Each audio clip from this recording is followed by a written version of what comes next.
If the walls of certain homes could speak, some of the stories they would tell would more than likely shock and amaze us. Or perhaps repulse and terrify us instead. This is one such story that if a house could tell its own tale, it would certainly be one we would never forget. A family moves to the country in search of peace, but those dreams are soon shattered by supernatural terror. Something evil lurks within the woods outside of their home, and this evil begins to stalk and wreak havoc upon everyone that dwells within the home. Can they save themselves before it's too late? This is the untold story of the haunted Hinsdale house, also known as the Dandy House, and the entities that infested it.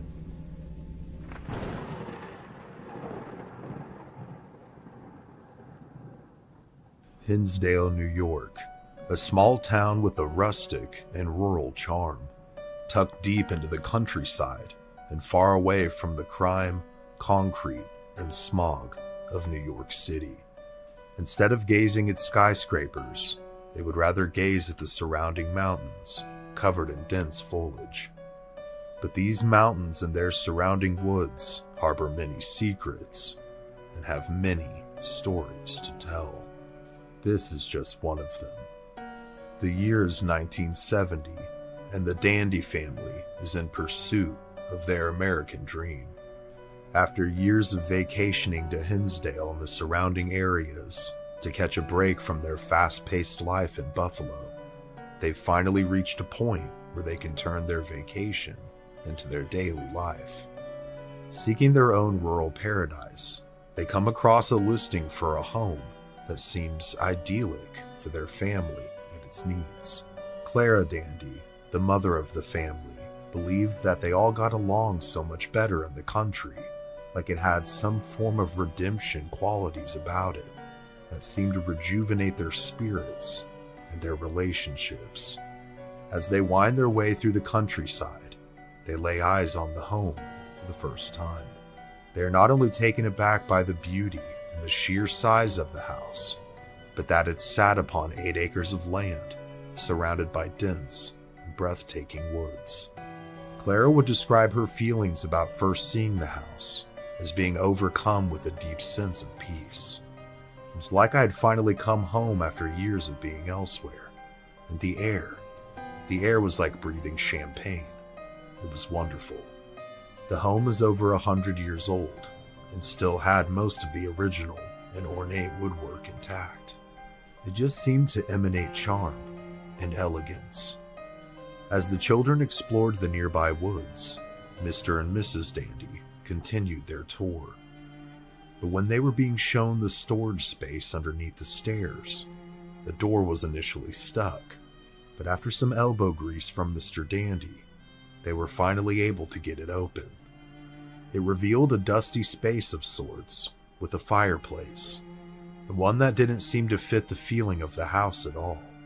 Clara would describe her feelings towards the space like this: I wasn't sure why, but I felt very uneasy when we opened up the storage space. I couldn't put my finger on it, but it was dark and desolate, not at all like the rest of the house. But she quickly would dismiss these feelings, attributing the creepy factor to her city upbringing, and the fact that they didn't have storage rooms like that where she was from. After closing the space and continuing to evaluate their opportunity, the feelings of peace would return, and the Dandies decide that they can't resist the charm of this rustic, 100-year-old home, so they decide to purchase it. Once things are squared away several months later, they move in to start their new rural existence. On move-in day, Clara's brother decided to lend a helping hand and had begun to move things in hours before the family was able to arrive. When loading in a box of belongings, as he opened the door, he was greeted by a flurry of insects. Both bees and flies pelted him in his face. Rushing past them and then unloading the box onto the floor in the main room, he was startled to see hundreds of dead bees scattered all over the floor, and even more startled to see hundreds still alive and coating the windows. It was still cold during this time of year, and although he too wasn't from the country, he found it rather odd that there would be any kind of infestation at this time. When his sister and her family finally arrive, he greets her with the news, and in order to continue with the move-in, they have to call an exterminator. Upon his arrival, he too confirms the oddity of the situation.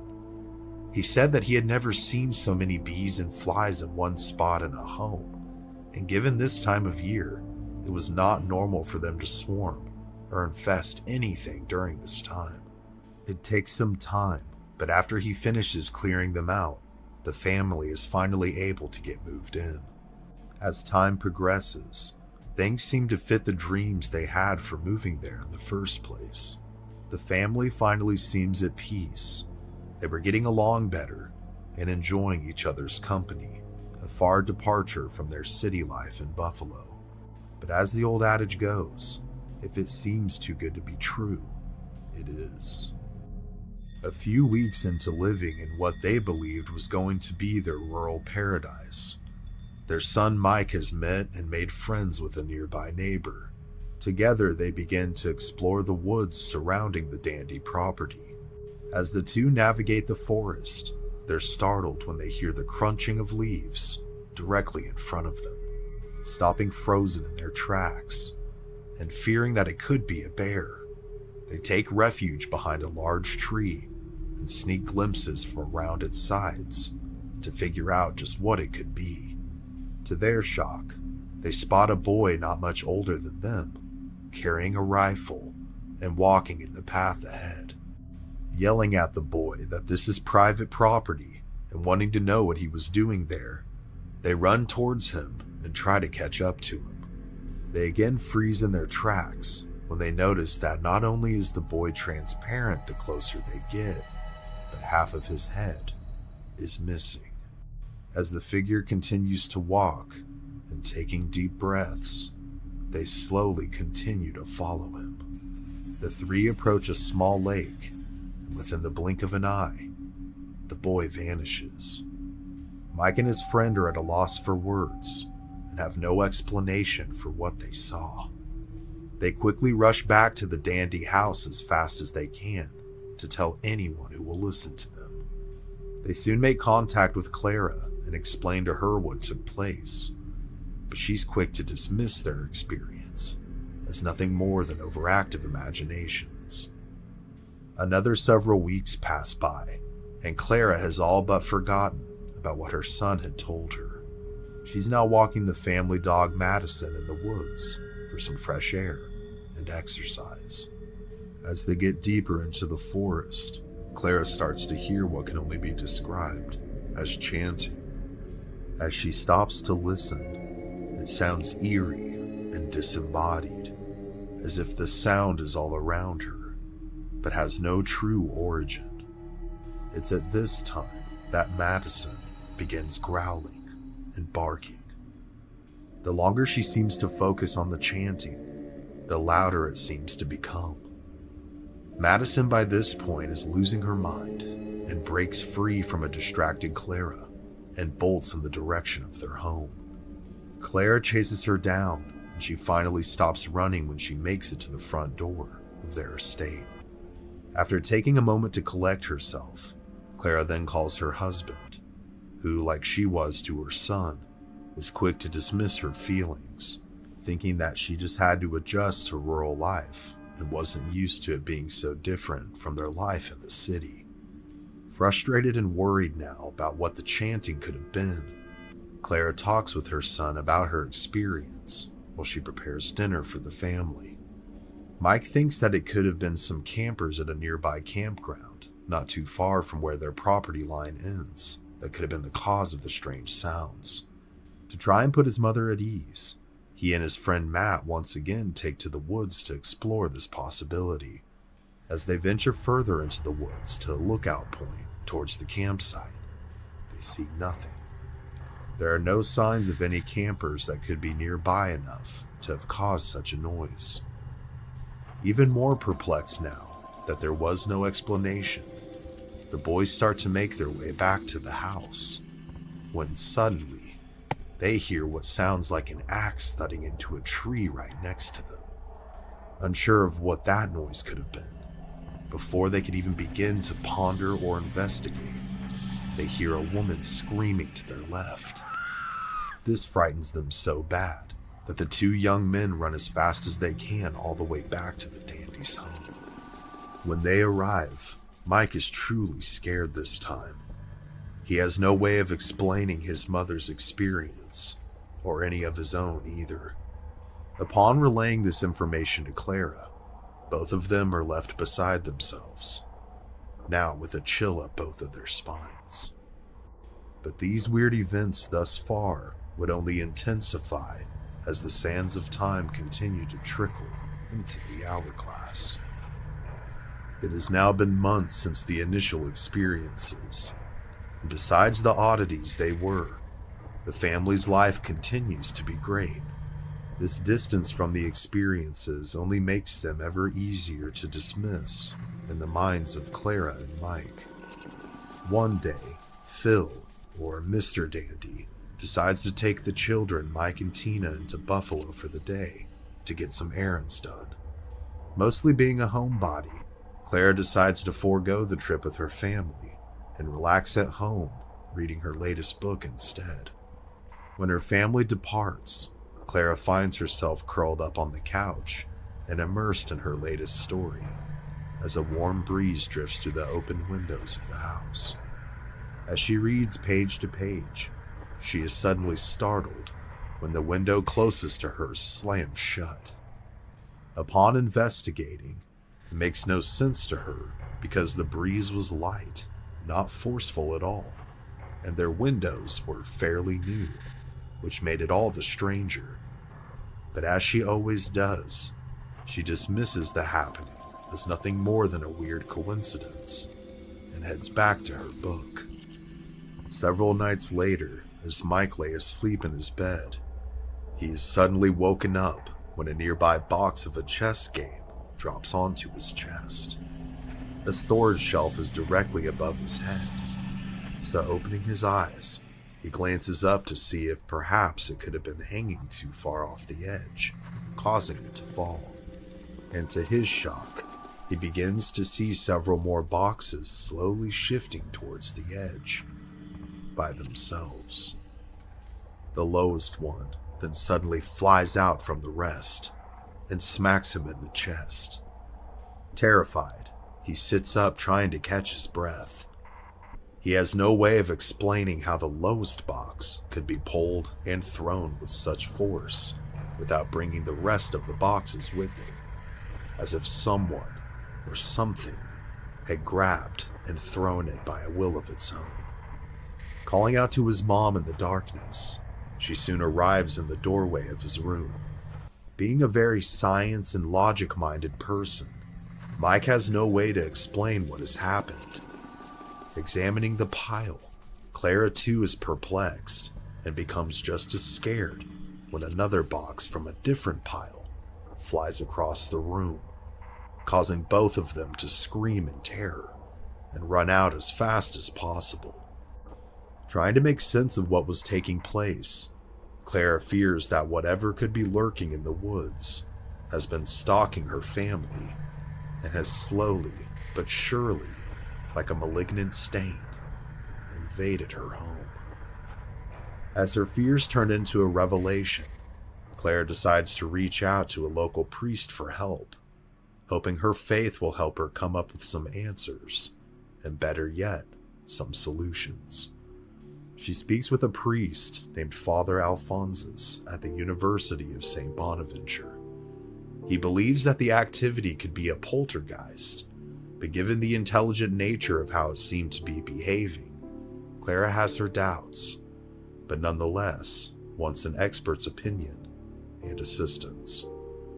So arrangements are made for the father to come out and bless the home, and after several days, he arrives. On April 13th, 1975, the cleansing begins.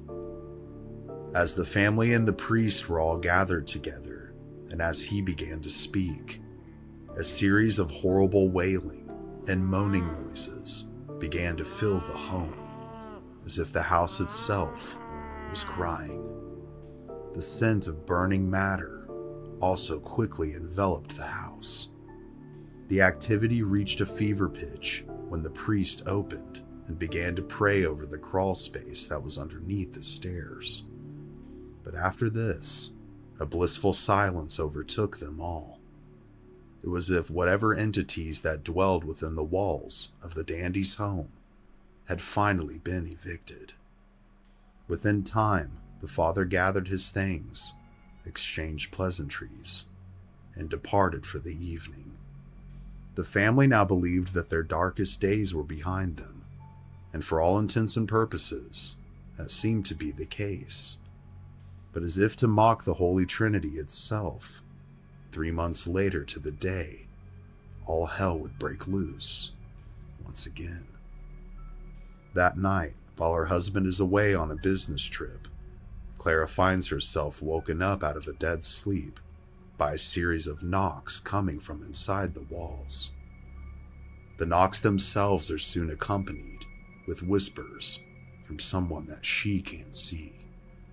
As she apprehensively makes her way from her room and slowly down the stairs, headed towards the main level, the apparition of a young girl begins to walk by the stairs. She slowly makes her way to the crawl space, opens the door, and closes it behind her. Clara is baffled at the sight. After gathering up her courage, she too makes her way fully down the stairs into the crawl space, and after a moment of bracing herself, she opens the door, only to be met with nothing. Clara then makes her way to her daughter Tina's room to make sure it somehow wasn't her, and perhaps her nerves were just on edge. But after opening her door, she finds her fast asleep in her bed, with no signs that she had been awake for some time. The following morning, while the rest of her family is still asleep, Tina wakes up to begin her day. As she feeds her pet bird in its cage and begins to brush her hair in her oval mirror, she notices that her bird isn't doing its usual whistles. As she glances over at them, she finds it staring into the corner of the room. As Tina glances back up at the mirror, she's met with the apparition of a young girl. Her face is sunk in, and her eyes were gone. She screams in terror, and just as quickly as it appeared, the apparition disappears. The screams of her daughter startles and quickly summons Clara to her daughter's room. As she consoles Tina, she realizes that the priest's blessings were ineffective. She quickly calls Father Al back and explains what had taken place the previous night and that morning. And although he is busy, he promises to come back as soon as possible, and this time to bring a paranormal expert with him as well, to help him determine the cause and hopefully find a working solution. He's able to come back the following week. In the meantime, Clara is determined to keep her family calm. If she can control her own emotions, she knows that everything else will be okay. As they wait for the priest to return, Clara tries her best to keep her family calm and live some sort of a normal existence. That weekend, her and Phil are watching a movie while Mike and Tina are out with friends. As they enjoy their time together, their happiness is quickly shattered by a huge crashing noise coming from outside of their house. Quickly grabbing a flashlight and running outside to investigate together, they quietly step towards where they believed the noise to be originating from, when suddenly they hear it again. But this time, thankfully for them, the origin is not paranormal. This time, it's several raccoons who happen to be foraging through their metal trash cans for something to eat. Relieved for that moment, they start to make their way back to the house, when they suddenly see the figure of a young girl in their living room window, staring at them. As they rush inside, they run up into Tina's room, where they find her incoherent and staring into her oval mirror. They try to get her attention, but she's entirely unresponsive. Her pale blue eyes are black. Panicking, they shake her and yell her name, not knowing what else to do, when she eventually comes back. In that moment and later, Tina will not recall how she got home or what exactly happened. As the family tries to gather themselves from the shock of what had just taken place, they hear movement coming from Mike's room. Phil tells his family not to leave Tina's room as he rushes to investigate. However, the home phone begins to ring.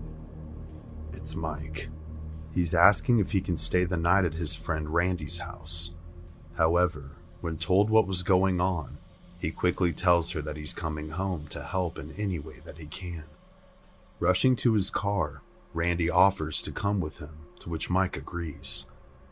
Randy would later recount that Mike's hands were sweating and he was shaking, gripping the steering wheel. He was pale. I asked him what was wrong, and he said that things were happening at the house that he couldn't explain. The boys quickly arrive to find the family in chaos. Phil is prepared to do battle with whatever force is within the house, and the girls are staying close to one another, attempting to comfort each other. As they try to determine a course of action, all the lights in the house go out.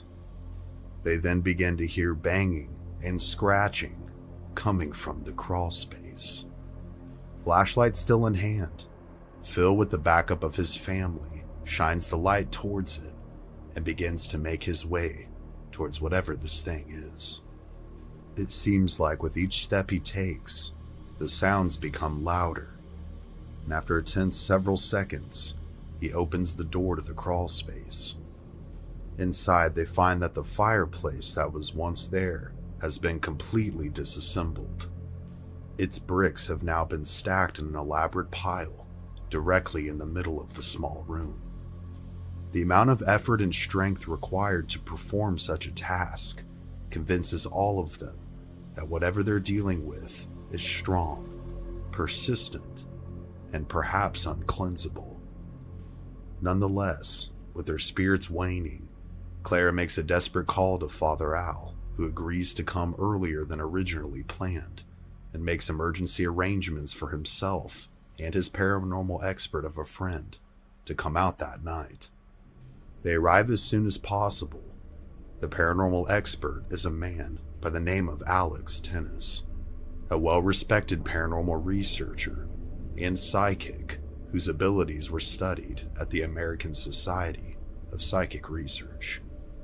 Together, they make their way to the door of the Dandy House, hoping to help rid this family of whatever seems to be stalking them. After being let in, the family quickly leads the pair to the crawl space to show them just what they were talking about. Although he was aware that some sort of activity was taking place, Alex had not been given any additional details or information in regards to the home, its history, or happenings. As he steps into the crawlspace room, he begins to have a vision. In his vision, he sees multiple dead bodies stacked within the crawlspace itself. After the vision subsides, Alex begins to explain to the family what he saw. He believed that many had passed away within the home itself, some of natural causes, and some of murder. It was his conviction that based on what he saw, that the house used to be a stopping point for a stagecoach, or perhaps some kind of inn where people would stay the night before departing the following morning. It was also his belief that there was a nearby criminal or gang of criminals that would often rob and kill nearby travelers, and that perhaps these souls somehow became trapped here. When someone passed or was found dead nearby, being the only stopping point in the area, their bodies would be placed in the crawl space until they could receive a proper burial. It was also his belief that there were 7 different spirits that were trapped within the home altogether. With this revelation, the family, Alex, and the father pray that the trapped spirits within the home find peace and be released, so that they may go on to their final destination. Upon the pair's departure, Clara once again has renewed hope. The home, as it did the first time around, seemed to be cleansed and to be more peaceful. Meanwhile, Mike and his friend Randy were skeptical of Alex's conclusions.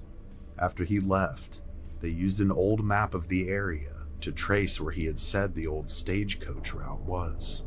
They did indeed find what they believed to be an old trail that could have been used for such a thing, and the trail passed right by the dandy home. But during their search, as they were following the trail out and headed back to the house, they experienced strangeness of their own. As they began to trace the trail, they began to see what they described as orbs of light in the nearby trees, and these orbs began to come at them. Randy, having never seen or experienced anything supernatural before, began to have a panic attack. Upon arriving at the house, they were fortunately able to get him calmed down. By this point, it was late in the night, and the entire family needed to try and get some form of sleep in order to function the following day. Randy ended up staying the night since he had rode with Mike. Once everyone else was settled down for the night and fast asleep, Clara sat by herself, weeping. She felt that her and her family were helpless in the situation, and that all efforts had been exhausted, and that they needed to move. The only problem was that all their money, every last dime, had been sunk into the house, leaving them stranded. She would continue to contemplate the future and would cry herself to sleep that night. The following morning, as the family began to wake up and start to try and resume some form of normalcy, Mike went ahead and departed with Randy to take him home. Several hours would go by, and Mike hadn't returned. Finally, there was a knock on the door. It was a police officer. He informed the family that there had been an accident, and that they needed to head to the hospital as soon as possible. Rushing into the car and to the hospital, the Dandy family wondered just what had happened. There had been no mention of Randy by the officer at the time. Upon arriving, they were briefed that Mike had lost control of his vehicle and crashed into a nearby ditch. He was now undergoing emergency surgery. He had extensive head injuries, a ruptured spleen that may have to be removed, and that he had lost a very significant amount of blood.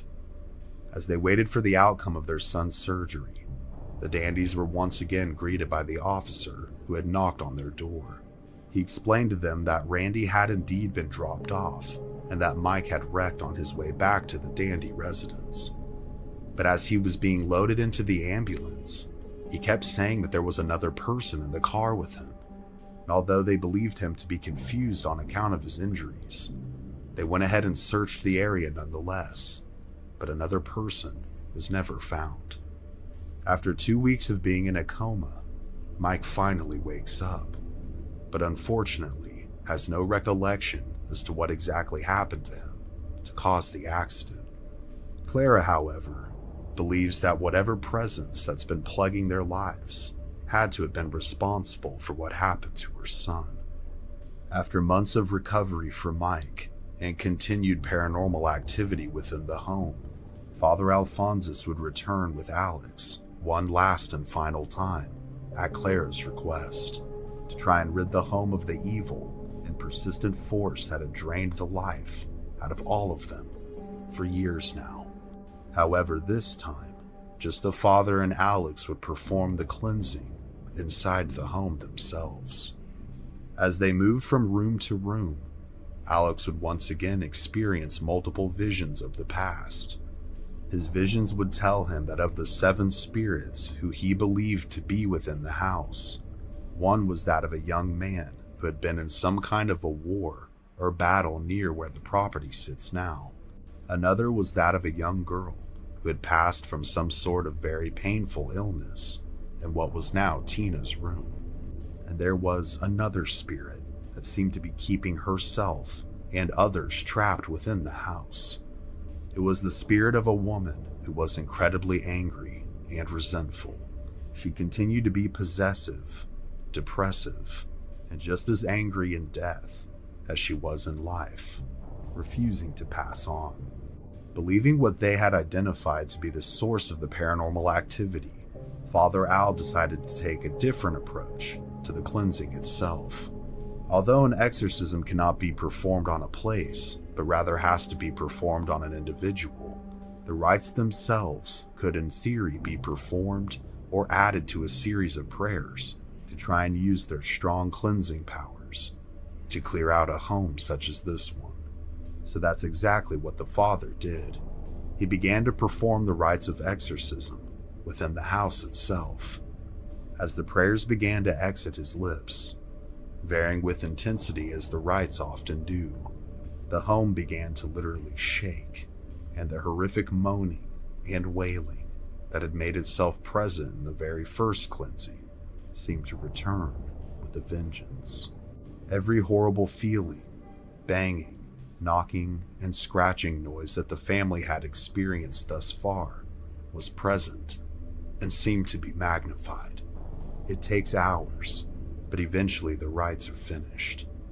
As the dust settles, so to speak, the home seems peaceful and blissful, like it did when the family had first visited and decided to buy the home. And again, for 3 more months, the family lives in peace. But like the persistent force it has manifested itself to be, the haunting begins again. The Dandy family, despite their best efforts, simply cannot take it anymore, decide to cut their losses and move. Unable to find a buyer for their house, they eventually declare bankruptcy. Shortly after this, Phil and Clara would also divorce, bringing a sad and bitter end to what was supposed to be a rural redemption for the Dandy family. However, this wouldn't be the end of the story of the Hinsdale house. Eventually, the home would come into the possession of Daniel Klaus, who currently owns it. Daniel is a renowned paranormal investigator and has been involved with the likes of Nick Groff and has made appearances on tons of national TV programs centered around the paranormal over the years. Having been raised in a haunted house, this led to a lifelong fascination with the paranormal for him. After years of restoration, it is now available for both investigations and tours, and is still considered a very active paranormal portal, and is kept open as a paranormal research location. It's even staged in the 1970s period to maintain the integrity of when the hauntings were initially known to have began. But now that we know the backstory of the 20th and into the 21st century of the Hinsdale house, just who owned it, what happened to them, and who owns it now, I would like to shift your attention to some of the plausible theories as to what could have caused the haunting. Many theories of what could have caused the haunting have been formed over the years by the many people who have researched and have been interested in the case. One theory is that the home was built on top of an Indian burial mound. This, of course, could have disturbed the spirits of the natives that rested within the land. And although tribes who used this method of burial were present in the area back in history, there is little to no evidence to support this claim. But perhaps any evidence by this point could have long since been lost to the sands of time, or could have been removed when the home was initially built. Another theory is that the home was at one point used as a stagecoach inn, and passerbys were murdered either near or within the home itself, leading to their spirits being trapped within the home or on its land. Although there is evidence that a stagecoach route did run very close to the home, there isn't direct evidence that the house itself was used as an inn, but it is possible. Murders also did take place in or around the area in which the home is now located, which could lend credence to the theories of criminals robbing and murdering people along the stagecoach route. An old family from the area that used to own the home, with the last name of McMahon, also lends credence to the home being used as an inn at some point. The now passed grandfather of the family used to tell stories of a road that passed by the house where stagecoaches traveled. Another theory is that one or several of the spirits were trapped as a result of hangings that took place there. The now famous hanging tree that sits near the residence was indeed used for executions for a time. Most famously, it seems, was the execution of a woman named Elizabeth, and Elizabeth was pregnant. Could this perhaps be the spirit of the woman who was angry and refusing to leave? Other events, such as a homicide that took place in the year 2000 near the house, as well as a buzzsaw incident that led to a boy's death, have led many to believe that whatever haunts the area could indeed still be there and influencing our world. It's important, in my opinion, to try and get the story and the facts as straight as possible, not only for the current owner's benefit, but for the dandies who have suffered greatly as a result of their story becoming public, especially towards the end of their time at the property, as word got out that something strange was taking place at the house. A local paper ended up reaching out to the dandies for a statement, thinking that they were accepting an opportunity for additional outside help. They gave their story, only to be met with ridicule from the paper, which in turn led to ridicule from the public and nearby residents.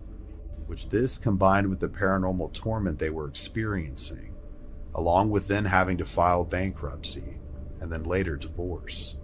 In my opinion, they suffered greatly and did not benefit from the story, especially during that time. The only benefit I've seen could be from Clara Miller, formerly Clara Dandy, who would eventually write a book known as Echoes of a Haunting. But to be fair, if I experienced even a portion of what she did, I would eventually write a book to catalog what happened as well. Not only for some monetary benefit, of course, but for my own sanity, really. So as I've begun to mention, and will continue to mention again in the future, if you ever encounter anyone mentioned in this video or any of my other videos, whether it be in person or online, please be respectful of them and their experiences, and do not ever harass anyone. And if you find yourself seemingly handed an opportunity that seems too good to be true, the answer to your prayers, it's more than likely not the case. It could be a nightmare waiting to happen. It could be a haunted home infested with entities, sitting and waiting for the perfect victim. Don't let it be you. Could an item, if given enough energy, devotion, and focus, begin to take on a life of its own? Could it begin to exhibit human-like characteristics, as if it has been imbued with or contains some kind of soul or entity inside of it? This act of magic has been practiced by multiple religions and cults throughout the ages. This is just one very strange example that it could indeed be possible.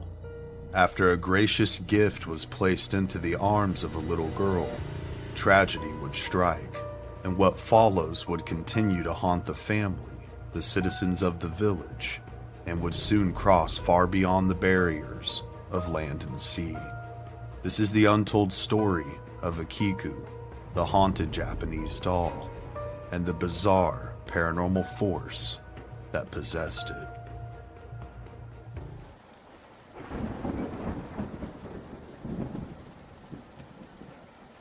Japan is a very mystical and spiritual place, a place where the souls of the past seem to interact with the living.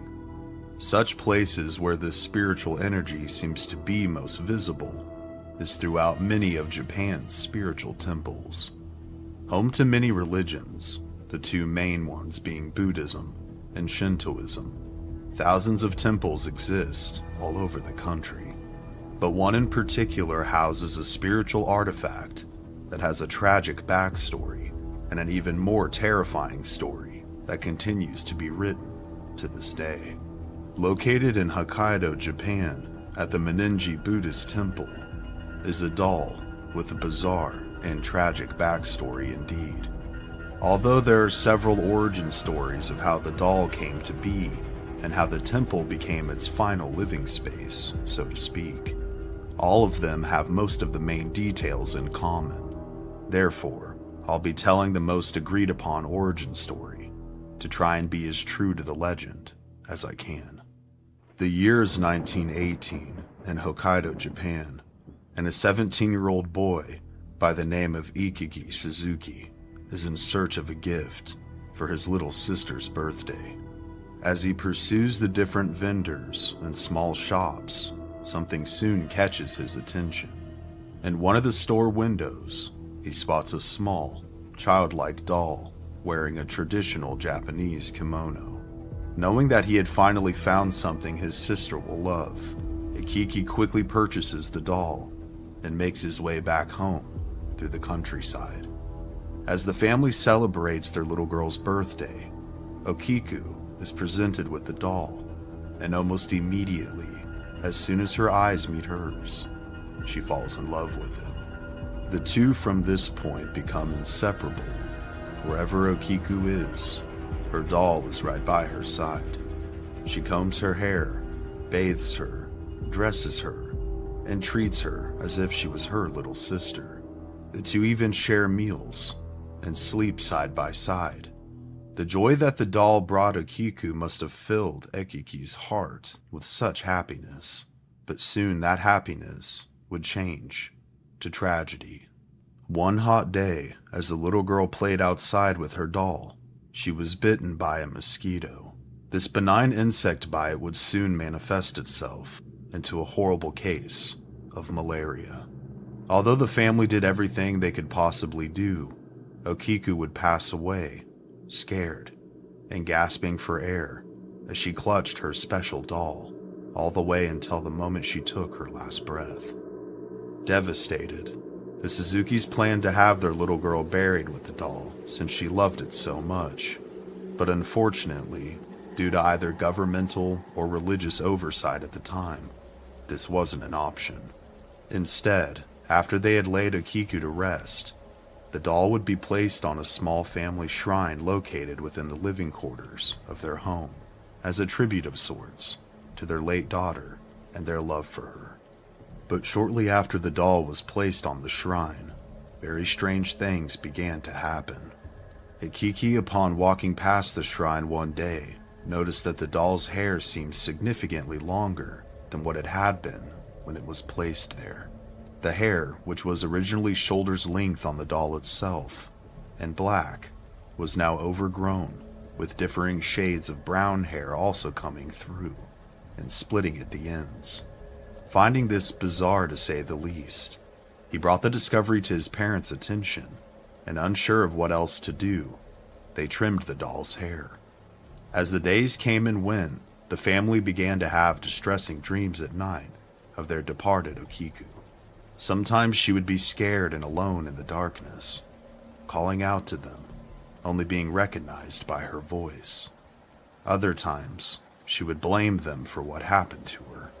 Each member of the family at differing times had these dreams, and they would soon lead all of them to believe that Okiku's soul wasn't peacefully resting. These disturbing dreams soon became all the stranger when the doll, which they began to refer to as Okiku in their daughter's honor, would appear by their bedsides, following these nightmares. One such incident involved the father of the family waking up in a cold sweat, only to be met face to face with the blank and lifeless stare of the doll. Unsure of what was taking place, the Suzukis turned to their faith.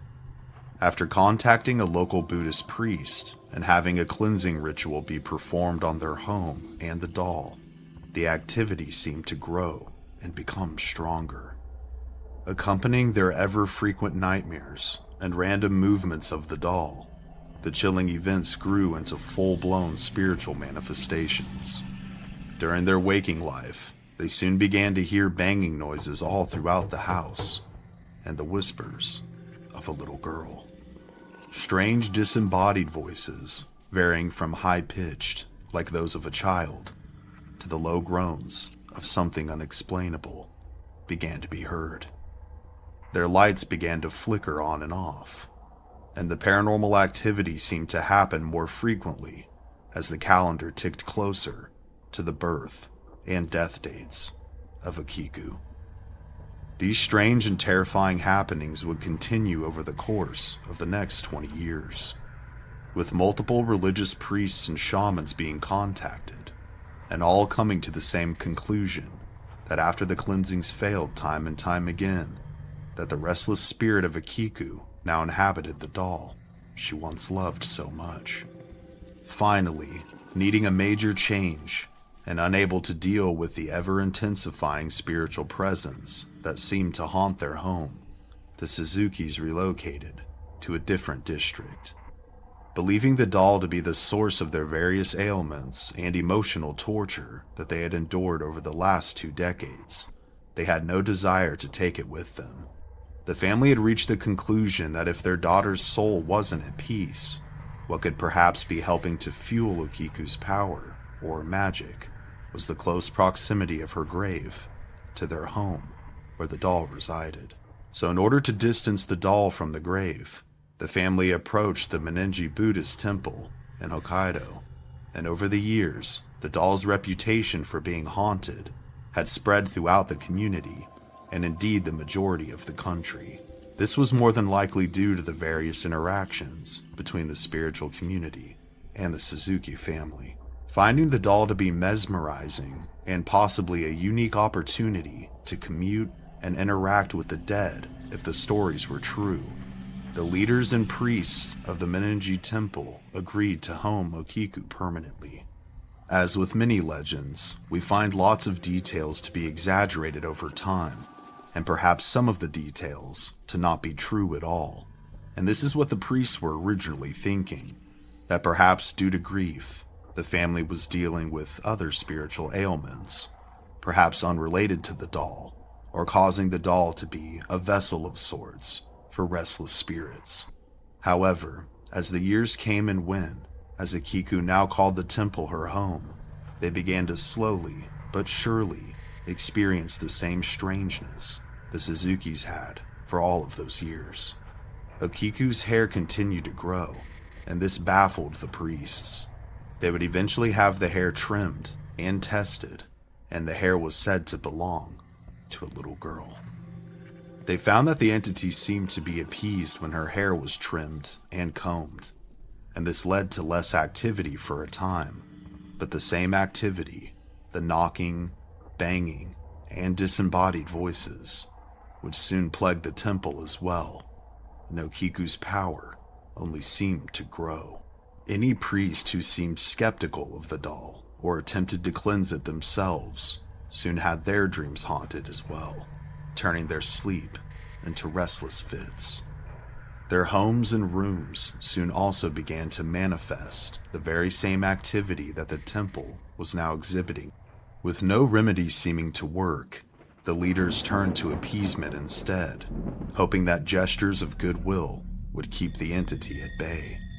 As years turned to decades, and as we've come into the 21st century, the priests of multiple generations now have overseen and cared for the doll known as Okiku. And though some of the more violent activity has faded, the general consensus is that she is now just as powerful as she was, or is perhaps more powerful as she's continued to age. It seems like as the more her fame and notoriety grows, the more visitors she has, the stronger she becomes. She continues to invade the dreams of those who come to visit her, and her hair is growing faster and more frayed. She is said to drive tourists mad who doubt her, with many people even reporting that besides seeing her strange hair and feeling a malevolent presence when visiting her, they've also had her stalk and appear in their dreams. Some more disturbing and recent reports have even suggested that her mouth is slowly opening, and that if you dare to peer inside of it, you may just catch a glimpse of baby-like teeth sprouting from her porcelain gums, as if whoever or whatever she is slowly turning to flesh and bone. The paranormal displays of her power continue to occur as well, Her permanent home, located within the Menaging Temple, is her own private shrine where she sits in a small wooden box on display. It is here that she watches and waits for anyone and everyone who dares to play with fire and invoke the power of the entity known as Okiku. But what are your thoughts? Was Okiku the girl trapped inside of the doll? In my opinion, although her spirit would be much older now, at the time of her death, she was either close to or was 3 years old, and no person at that age is capable of true malice, to the point to where she would become aware enough to begin to blame her parents and then torment them for decades to come. As children, our parents or our family are our entire world, so I find it incredibly difficult to think that these bizarre happenings were the result of her soul being restless and imbuing the doll. What I find more likely, and all the more interesting really, is the thought of invocation or the imbuing of the doll, like a conduit or a vessel of sorts. Okiku the girl was, as they said, inseparable from this doll. She fed it, bathed it, took naps with it, and everything else a small child would do with that wonderful imagination that they have. But could all of this dedication and focus, accompanied with the tragedy that took place, allow for a portal to open for an entity, whether non-human or a restless human spirit, to inhabit the doll? And by non-human, I mean a demon. This would make sense to me. Something that enjoys and grows more powerful off of pain and misfortune, or the emotional torment of others. As it causes the pain, it feeds off of it and grows ever stronger. This would not only explain the malevolent manifestations of whatever entity is present, but would also explain the still present force and the alleged ever-growing power of it.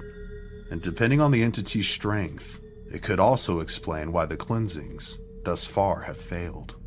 However, if you find yourself taking a trip to Japan anytime soon, or you happen to call Japan home, if you find yourself in Hokkaido, you may want to steer clear of the Menaging Temple, because if you don't, the entity that inhabits the doll, known as Okiku, may just use you as its next feeding source, where it'll begin to plague your dreams, making you twist and turn, sweat and fear, as it grows ever stronger and attempts to cross from its world into ours, making our plane of existence its permanent residence.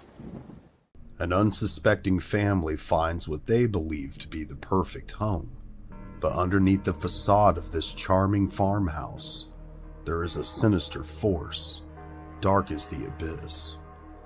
Lying underneath the heavy fog upon the land, there lies generations of graves.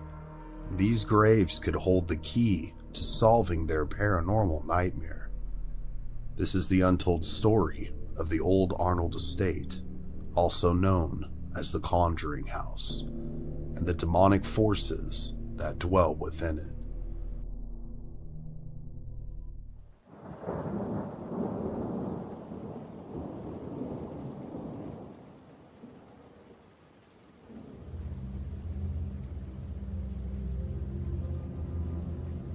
Harrisville, Rhode Island, a small town located on America's East Coast, with just a population of an estimated 1,800 people.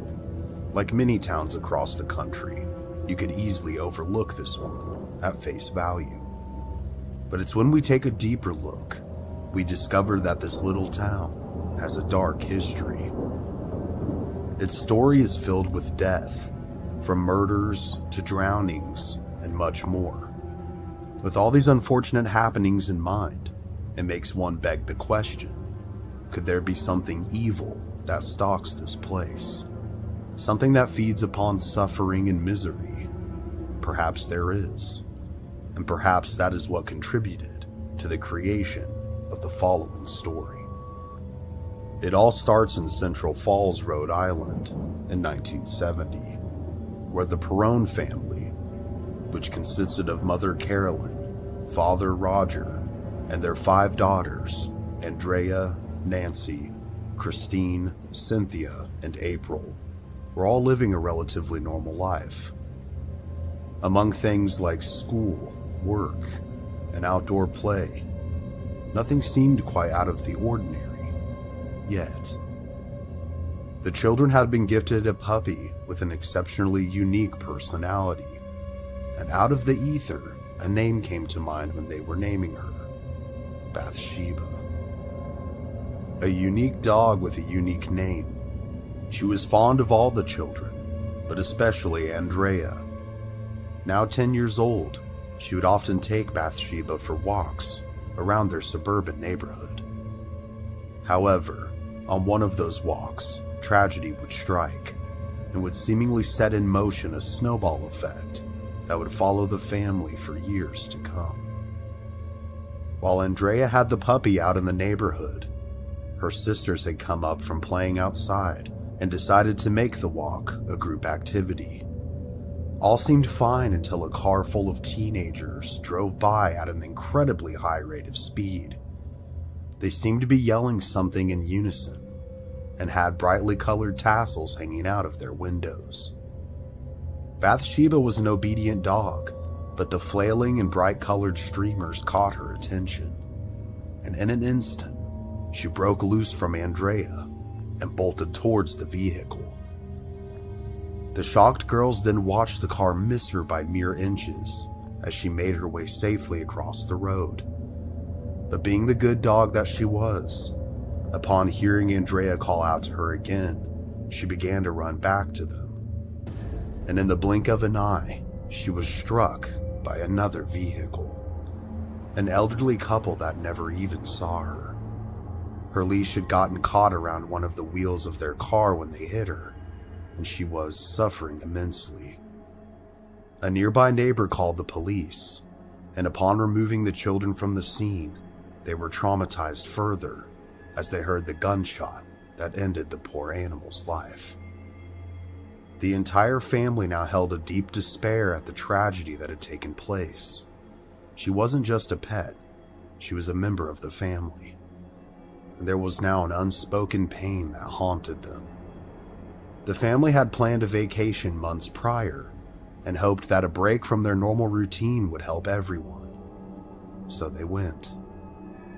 And soon, some of their sadness turned to joy as the family experienced hotel swimming pools, ice cream, and shopping. But this joy would too be short-lived. The family also had 4 cats, and upon returning to their home with this newfound sense of well-being, they would endure even more trauma. They would discover that almost all of their cats had been viciously killed by neighborhood kids while they were gone. Several had every bone in their bodies broken with a baseball bat. Upon this horrific discovery, their father Roger rushed inside the house to call the police, only to find their home absolutely ransacked as well. Furniture was upside down, mirrors and windows broken, all of their provisions left to spoil from their tipped-over fridge, and their carpet was doused in motor oil. It would later be discovered that 2 of their cats were killed by the group of the kids. One would never be seen again, and the other had been seriously beaten, but would survive. Although the neighborhood was known for angsty teenagers and roughhousing kids, the family wondered, how could these kids conduct such evil? Did the devil's foot soldiers know no bounds? A police report was filed, and it was shortly uncovered that the demon seed who had led these awful actions was their 12-year-old neighbor. The young man was seemingly a born criminal. Upon being confronted, the boy's mother covered for her son, and despite their best efforts, due to lack of evidence, nothing much would come of the report with the police. But Andrea would have her revenge. She had yet to come to terms with her precious Bathsheba's death, and now this, the rage inside of her built. After some thorough planning, she attacked the boy who was responsible, beating him ferociously, breaking his nose, blackening his eyes, until she was pried off by a nearby neighbor and told to go home. All this wouldn't bring her animals back, but it felt justified to the young girl, given what the boy had done. But these antics of sadness, hostility, and rage would soon manifest into something much darker. Ever since their home was ransacked, Carolyn had wanted to move, but knowing they weren't in a financial state to do so, they had little to no choice other than to stay. So she kept an ever-watchful eye on her children, letting them out of the house rarely and mostly under her supervision given the prior events. She wanted them raised by wild nature, not wild beasts. Shortly after this time, Roger had prepared to depart for a business trip, which was to last several days. Even amidst the turmoil of the current events, he still had to provide for his large family. And while his family was just waking up that morning, as he and his wife Carolyn enjoyed their morning cup of coffee, they were suddenly startled by the sound of a large explosion in their front yard, like someone had fired a cannon towards their house. Alarmed, they raced outside to discover what had happened. Shortly after purchasing their humble home, Carolyn had built a rock garden of sorts at the entrance of their driveway. Her friends often teased her that its centerpiece resembled a tombstone without the inscription of the dearly departed.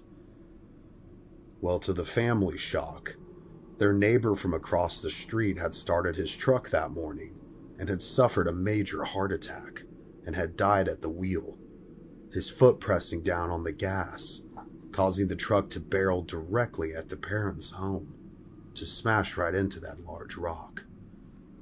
It was almost like something was following them, like a living, breathing organism, feeding upon it. After this horrible event, people began to refer to the rock garden as the graveyard.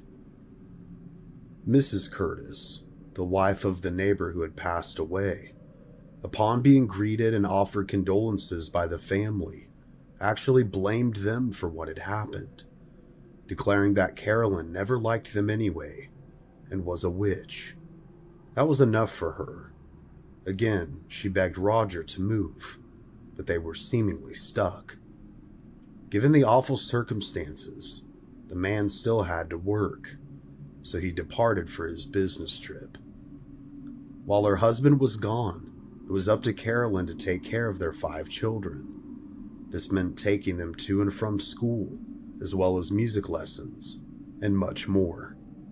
While attending her daughter Andrea's music lessons, she had forgotten to bring a book to help her pass the time, so Carolyn went and purchased a paper as a substitute. Before too long, she found herself daydreaming and looking through the various ads in real estate available, wanting and wishing that she could change their current predicament, when strangely enough, the universe seemed to glance back at her. Hidden among many other homes was a 9-bedroom farmhouse with a barn, lots of land, and seclusion. Its beautiful design and elegance soon had Carolyn imagining her children playing and being raised in nature as she wanted, and she could allow them to do so without the fear of other children attempting to harm them. She almost immediately became obsessed with the idea of purchasing the house. And although the family really couldn't afford it at the time, without seeking Roger's permission, she made a call and went to look at the old Arnold estate the following day.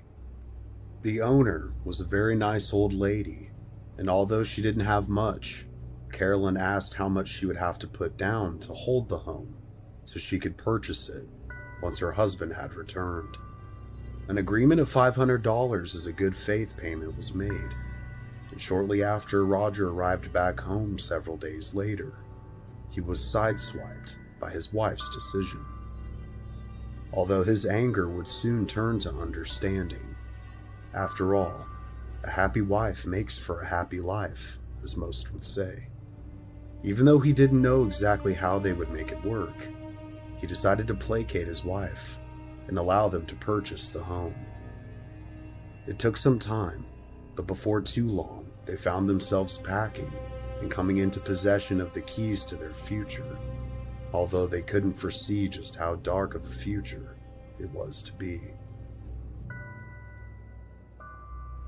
The Perrin family, having seemingly found the home of their dreams, located on a large swath of land outside of the town of Harrisville, Rhode Island, what would become known as the Old Arnold Estate almost seemed too perfect, like an answer to their desperate prayers. It's a large farmhouse which has 9 bedrooms, a barn, and plenty of land which they can envision their children playing on and having a wonderful time. Although it's winter, they go ahead and begin to move into their new house. There's a massive snowstorm taking place while they're moving in, but this doesn't deter the large family from getting settled in to what they believe is going to be a charming, nice, and new home for all of them. Given everything they've been through, I would have hoped for the same, and for the first 3 months, things are charming, nice, and normal. Their rustic farmhouse has its challenges, with it being fairly old, such as being very cold that winter, but it's nothing they can't deal with, or so they think. All around, the feeling is a happy one for the family, but this happy mood would soon change. Upon meeting their nearest neighbors, they seemed rather strange. They offered one piece of advice to Roger and Carolyn. For the love of your family, keep the lights on at night. Originally written off by the couple, these words would seem to be rather fitting foreshadowing for the events to come. When the frozen land of the farm began to thaw, it seemed like something thawed along with it and began to plague them once again. One night, when the daughters Nancy and Andrea were asleep in their shared room, they were suddenly woken up by the sound of their doors slowly open and closed, open and closed. Petrified by the noise of the door smacking the wall, and it also being their only way out of the room, they ran towards the door to try and escape, when suddenly it stopped moving and just stayed open, still creaking from being moved. Catching their breath and trying to come to terms with what had just happened, thinking by this point maybe one of their other sisters was trying to play a prank on them, the 2 girls looked down the hall and eventually made their way to their other sisters' rooms, where they found them asleep. Needless to say, they wouldn't sleep for the rest of the night. They would bring this to the attention of their parents the following morning, but were quickly dismissed, as is often the case, and told that they had overactive imaginations. From here, things started small, but became very noticeable as they mushroomed into much bigger experiences. At first, whatever spirits they believed could be in the house seemed benevolent, almost good-natured, with some of the younger siblings later stating that they would even be tucked into bed by the spirit of a woman on occasion, but that was all too short-lived. Items soon began to go missing. Car keys weren't where they had been hung. Daily items such as mugs, toys, and utensils were soon disappearing as well. Carolyn would hear the scraping of a broom upon the floor, or the knocking of a kettle in the kitchen when no one else was home but her. With this, upon cleaning the floors, she would also find piles of dirt that would appear out of nowhere, making her feel as if she was going crazy. But these small happenings, too, would soon become larger. The children would often play a game called hide and clap, a version of hide and go seek. And this time, Andrea was the seeker, and her sisters went off hiding throughout the estate. Cindy made her way into the woodshed and found a small box just big enough for her to get inside. Being determined to win, she climbed into the box and slid the small lid over the top, figuring this would be an excellent hiding place indeed. And after several minutes, she realized that no one was coming for her and went to remove the lid. Except it wouldn't budge. Panicking, in utter darkness, she used all means necessary to try and remove the lid and free herself. After screaming and worrying that she'd suffocate inside this box, she was thankfully found by Andrea, who slid the lid off no problem and revealed her horribly distressed younger sister inside. It's important to note that this was a sliding cover. There was no locking mechanism. Along with this terrifying event, the children's rooms were often rearranged daily. They would leave their things one way in the morning and return to things either completely a mess, as if a small cyclone had hit their rooms, or all items would be smashed underneath their beds. And this happened to all of the girls at one point or another. These small whispers, bangings, and movements did indeed become larger. Andrea, being the oldest, would often be woken up by her younger siblings and would hold them as they sobbed their eyes out, terrified to return to their rooms. Cindy in particular began to hear a sinister voice call out to her almost every night. The voice would tell her that there were 7 dead soldiers in the walls and would repeat it over and over and over again. The children, now terrified, begged their parents to believe them. And although they too were beginning to experience things on their own, they didn't want to frighten the children, so they did what could be done to placate them. But soon, the entire family began to hear the wails of something inhuman calling out for its mother. This disturbing trend with no origin was followed by even more disturbing happenings. The beds of the girls would lift up and shake by an unseen force, almost always around 5:15 a.m., as if something was trying to send some kind of a message, although it was never clear just what that message was supposed to be.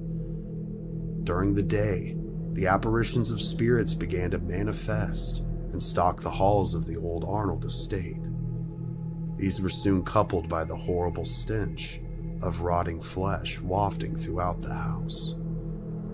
Soon the girls weren't the only ones whose doors were slamming open and closed, and whose beds were lifting up on their own.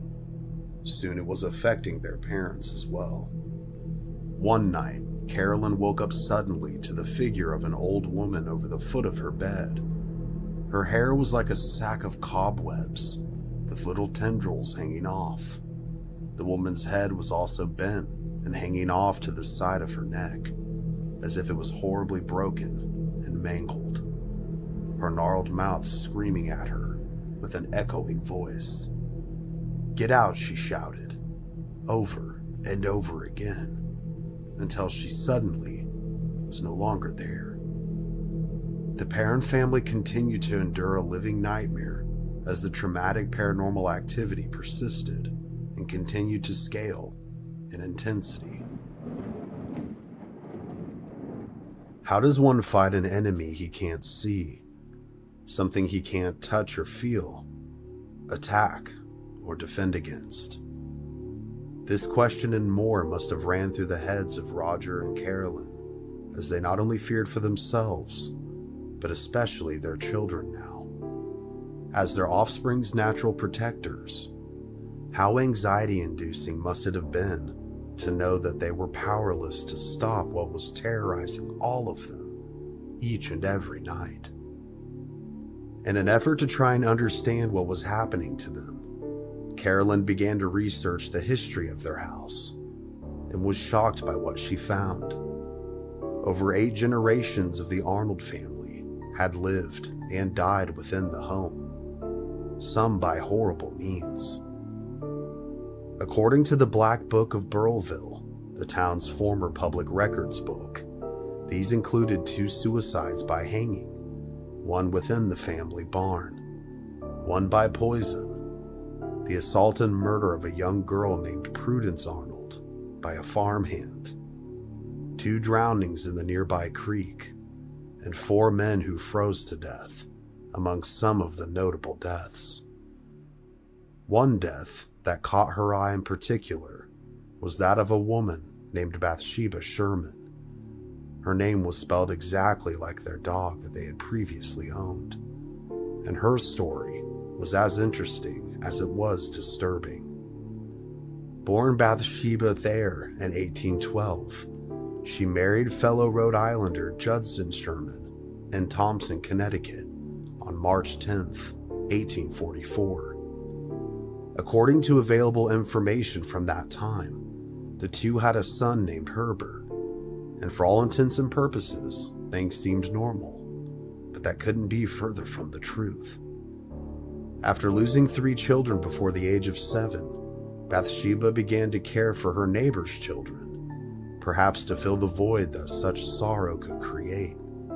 And it's here where things take a strange turn.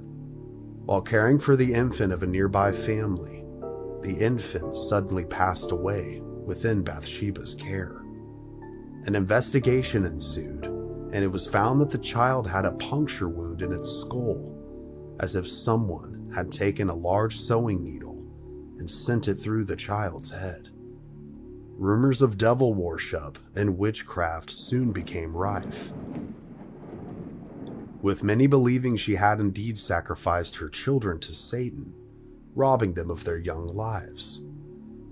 Although Bathsheba was never punished for the child's death, since there was never a trial, that didn't stop her behavior from becoming increasingly bizarre. She became incredibly reclusive, strange, and dark. Rumors say that she supposedly attempted to murder other children while confessing her love for Satan, before she then climbed atop the highest tree on the estate, cursing everyone before hanging herself. And although that would make for a much more fascinating story, it doesn't seem to be true.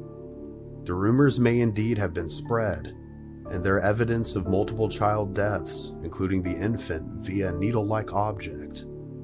But her tombstone reads her death date as May 25th, 1885. So odds are that she passed away as an old woman. But perhaps given the circumstances, she became more bitter with age. Another strange detail that was uncovered was one of the hanging deaths that took place within the barn on the estate. It was that of Catherine Arnold.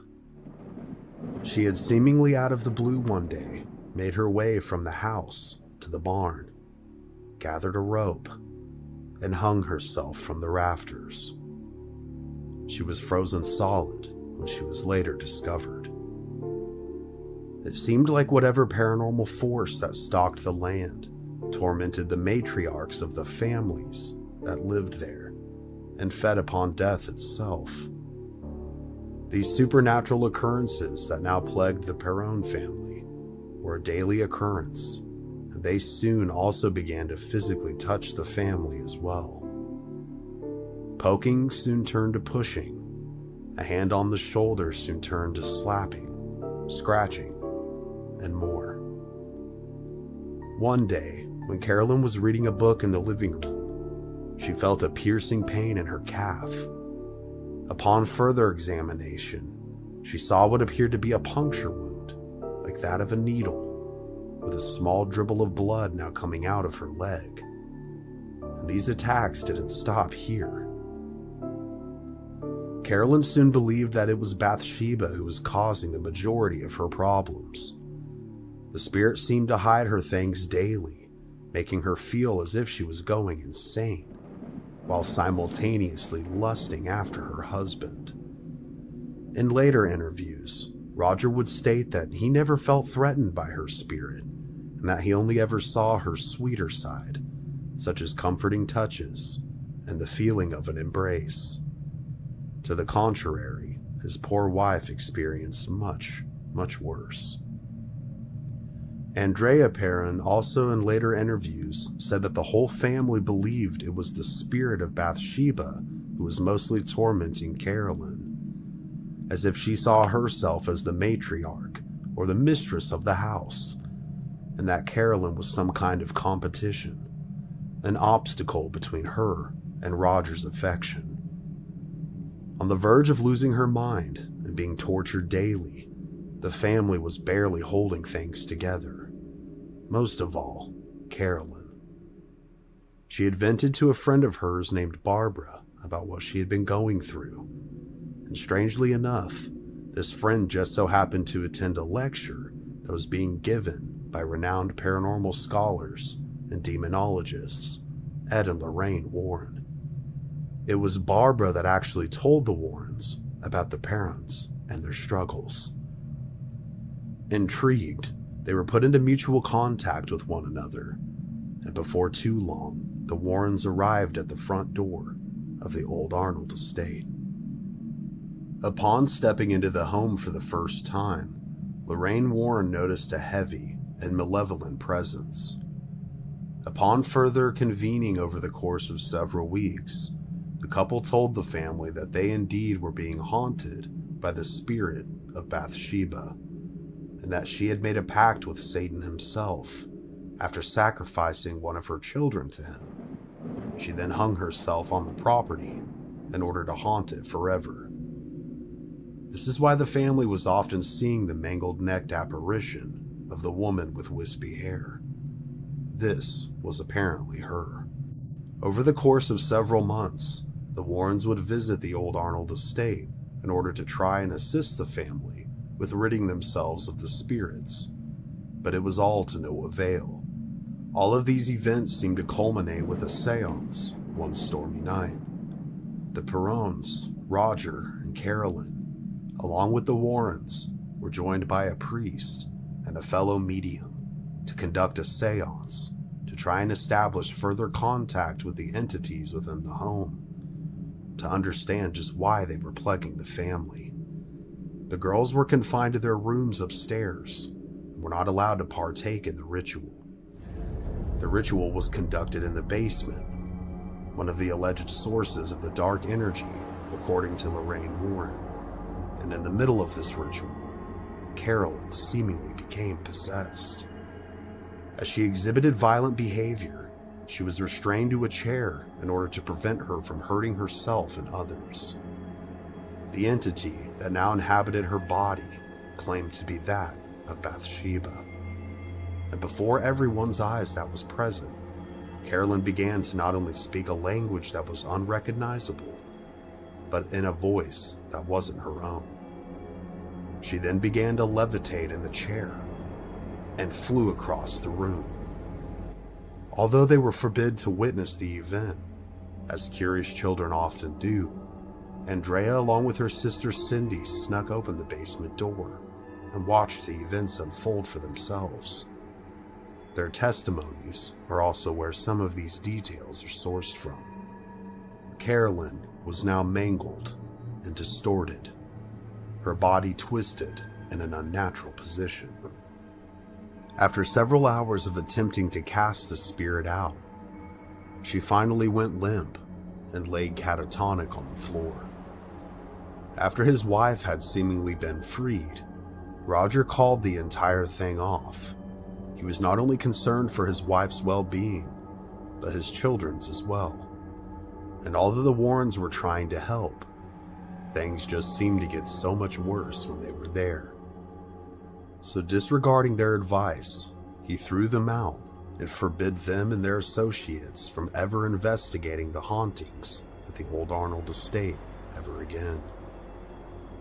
Later in life, a 77-year-old Roger would recall, she was possessed. Her entire body was distorted, and it lasted several hours until they de-demonized her. Then I threw them out. I couldn't take it anymore. The family's torment would continue with varying intensity until 1980, when they were finally able to sell the old Arnold estate and move to Georgia in a bid to rebuild their lives. Finally, they were free of the horrible events that had plagued them for nearly a decade. But all those happenings, all those traumatic moments, would never be forgotten by any of them. They all realized that they were truly lucky to have escaped with their lives, as well as their sanity. Going back and not only reading various interviews, Andrea Perron's books, and watching interviews with the family, They not only seemed genuine, but really had nothing to gain by claiming to have experienced these things. It truly seemed like they had suffered. I mean, they threw out the Warrens, which is interesting in and of itself. But if I saw my wife twisted and exhibiting demonic behavior, I probably would be pretty freaked out as well. The story of the haunting of the old Arnold estate and the Perron family was used as the basis for the Conjuring movie, in which they were also used as consultants for accuracy's sake. And the film does, of course, take liberties, as most Hollywood films do, but it's a good one for sure. But having watched this video, you're now probably aware of what really happened. Since the selling of the home, reviews have been mixed by other residents, with one lady claiming that the home wasn't haunted at all, and even condemning and suing the Conjuring filmmakers for causing her distress through trespassers, and others stating that the home is still very well haunted indeed. More current owners, who we'll call Corey and Jennifer, welcomed the spirits and the history of the home when they moved in. Claiming to have only slept in the smaller wing of the estate for the first 4 months that they lived there, they didn't want to overstep their boundaries with whatever was haunting the property. When they finally opened up the door to the wing of the larger part of the house, the very same night, they both claimed to be woken up by a shadowy figure. Their couple would say that it was pitch black in color and peeking at them from behind the door frame. Although most people would be terrified at the prospect of dealing with a shadow figure of any sort, the couple understood that they were guests in this home, even though they had purchased it, and were just excited to have experienced anything. But they also admit that although they do continue to experience strange things from time to time, it's nothing like what the Perrons say they experienced. Nothing quite as malevolent or evil by any means. Despite criticism and support, the Perrons to this day remain adamant that their story is true, with Andrea saying in an interview with USA Today, "Both my mother and I would sooner swallow our tongue than tell a lie. People are free to believe whatever they want, but we know what we've experienced." Prior to her death, when asked about the events of the haunting, Lorraine Warren claimed that she still felt traumatized all these years later about what had taken place that stormy night during the seance at the old Arnold estate, saying that the things that happened there were so incredibly frightening that it still affects me to talk about it to this day. She, of course, was reunited with Ed on April 18th of 2019. God rest her soul. These days, people who have visited the house, such as various paranormal groups, researchers, and fans of the Conjuring universe, have described feeling multiple things first stepping in the home. Some claiming to see shadow figures, others a feeling of a heavy presence to the point where it makes them nauseous. And regardless, there certainly does seem to be something there. All around, I think the haunting, given all the research I've done, is more than likely legitimate. There's too many sources backing up what took place. Not to mention the family didn't gain anything from experiencing what they did, and surviving members still claim it's all true to this day. If you'd like to learn more, I'm listing the sources I used for research in the description below, as well as various links to Andrea Perron's books, which tell the full story of her and her family. I, of course, am not affiliated with her or anyone else involved in any way. I just find them to be an interesting and very useful resource. So if you find yourself in hard times and are presented with what seems like a gift from the universe, just know that if it's too good to be true, it probably is. And the dream home that you can't wait to live in could be infested with generations of death and despair, demons which could still be lurking and stalking the property. So my advice, if it sounds too good to be true, it is. And please, research a home's history before you buy it, or you may be stuck with a decade of paranormal torment, or worse, you may become its newest permanent resident. Can death unleash something into this world that isn't supposed to be here? Could it act like a portal, allowing something sinister and dark to creep in just before it closes, especially if the person passing is harboring dark and abhorrent secrets?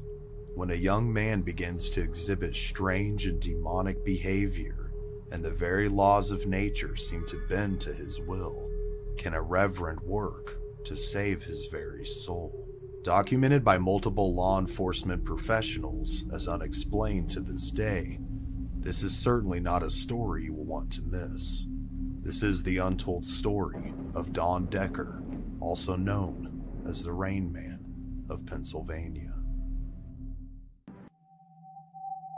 The date is February 24th, 1983, and on this cold, misty day, a family is mourning the loss of their loved one, a man by the name of James Kishaw.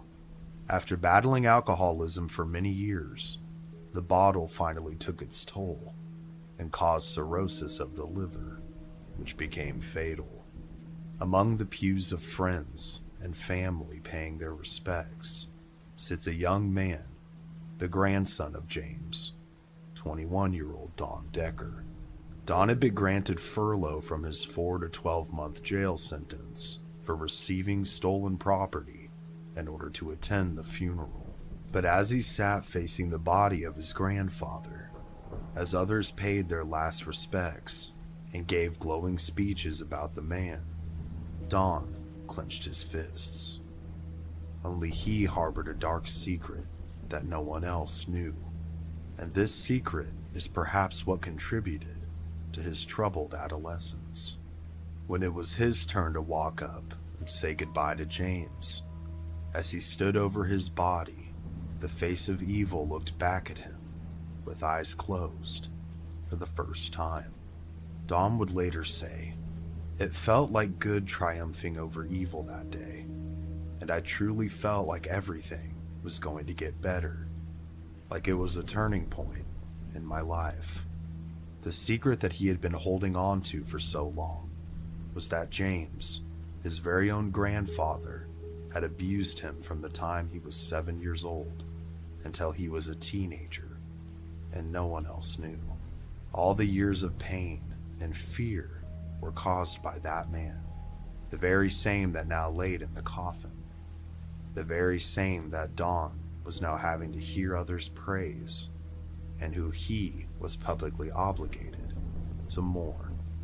At the conclusion of the funeral, when James' casket was laid into its final resting place, he couldn't stand the way his parents had glorified the man's memory.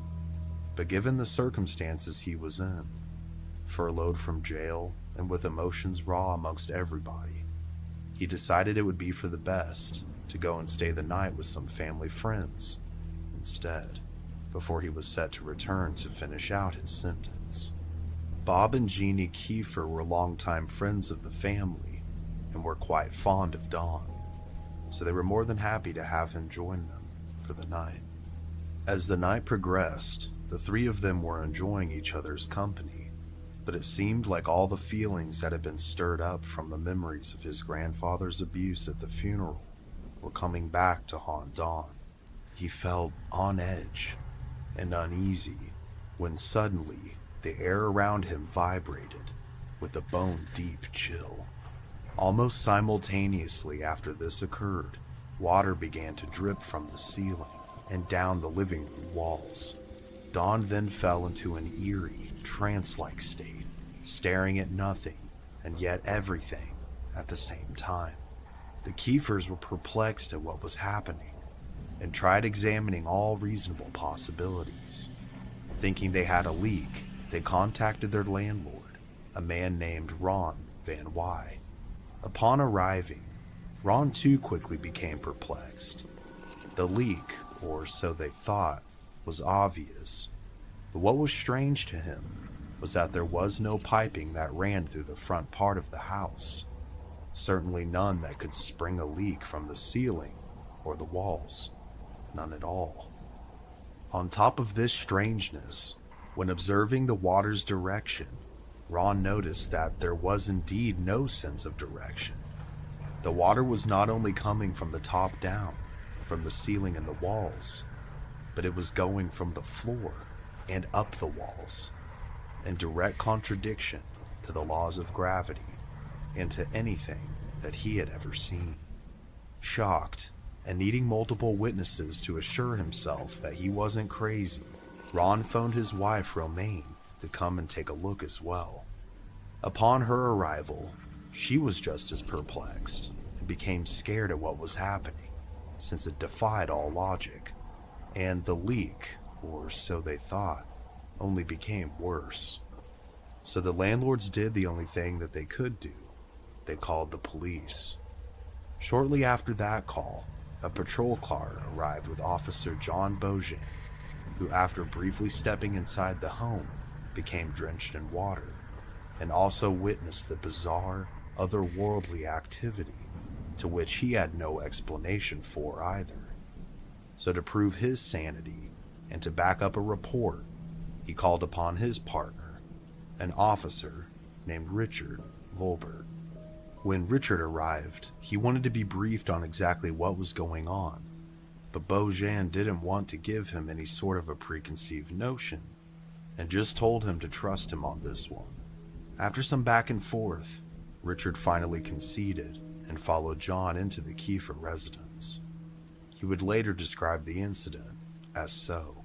I walked in the door. I couldn't have gotten 2 steps in the door, and I was pelted by water.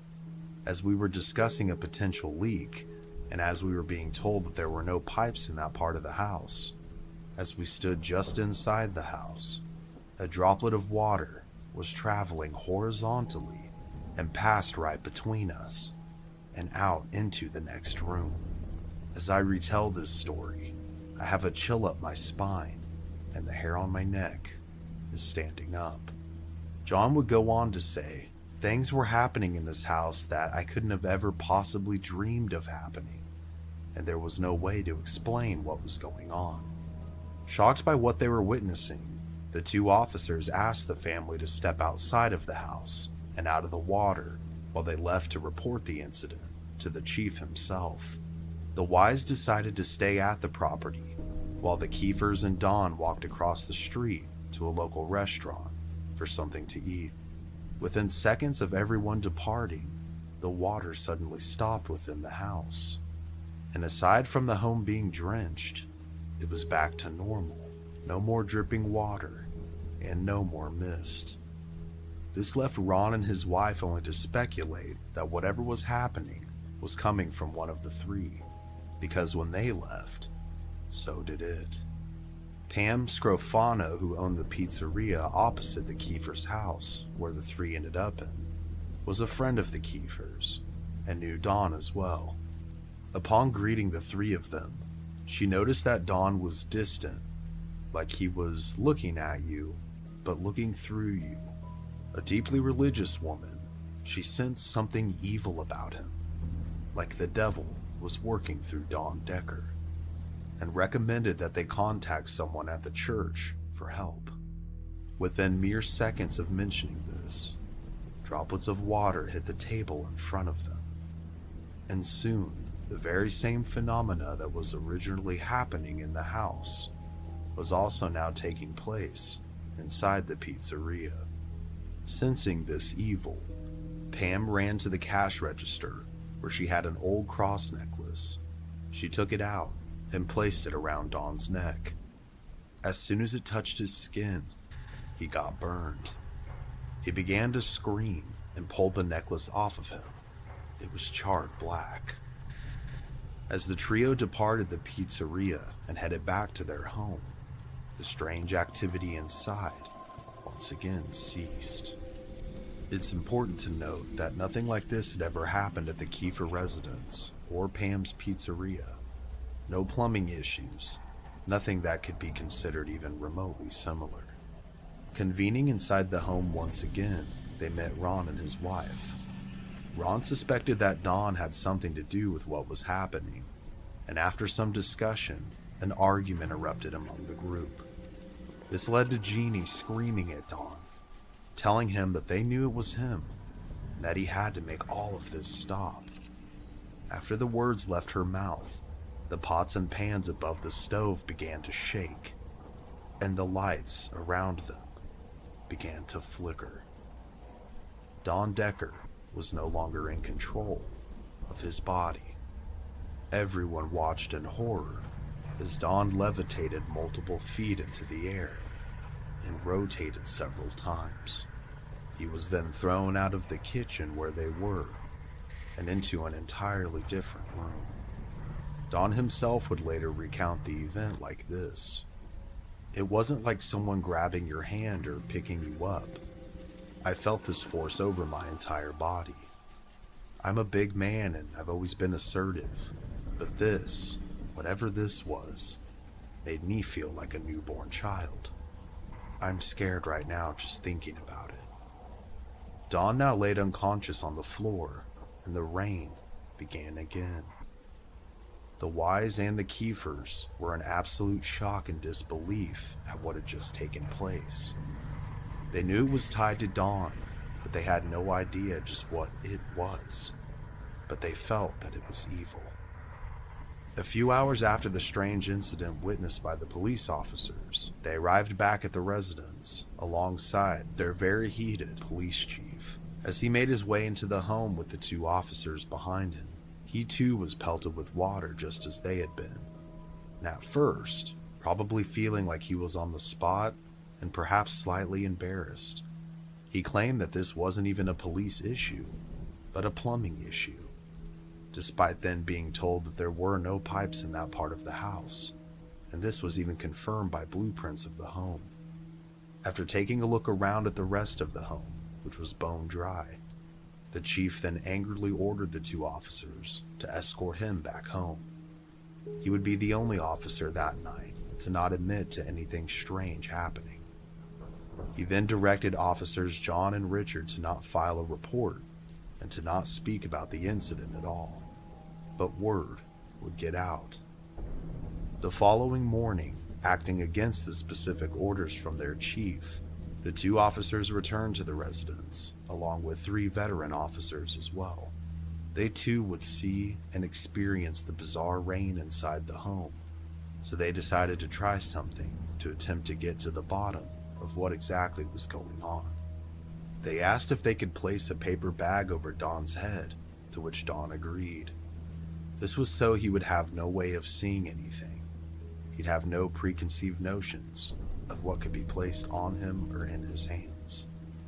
They then placed a gold cross necklace from one of the officers into his hand. Lieutenant William Davies, one of the officers present who placed the cross into his hand, described the incident like this. As soon as the necklace touched his palm, he said it burnt him. He would have had no idea what it was. I saw what I believed to be smoke of some sort coming from the necklace or his hand. As he dropped the necklace, I picked it up, and it was hot. Not burning hot, but hot enough to concern me. Then, suddenly, with the force as if a bus hit him, he lifted up and was thrown across the room, hitting the back wall.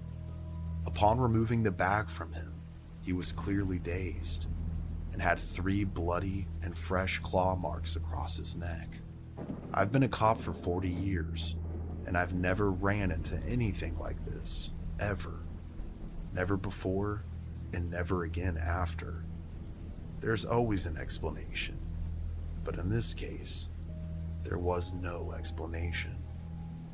The police would later leave again with no answers as to what was taking place, believing it to be a spiritual matter.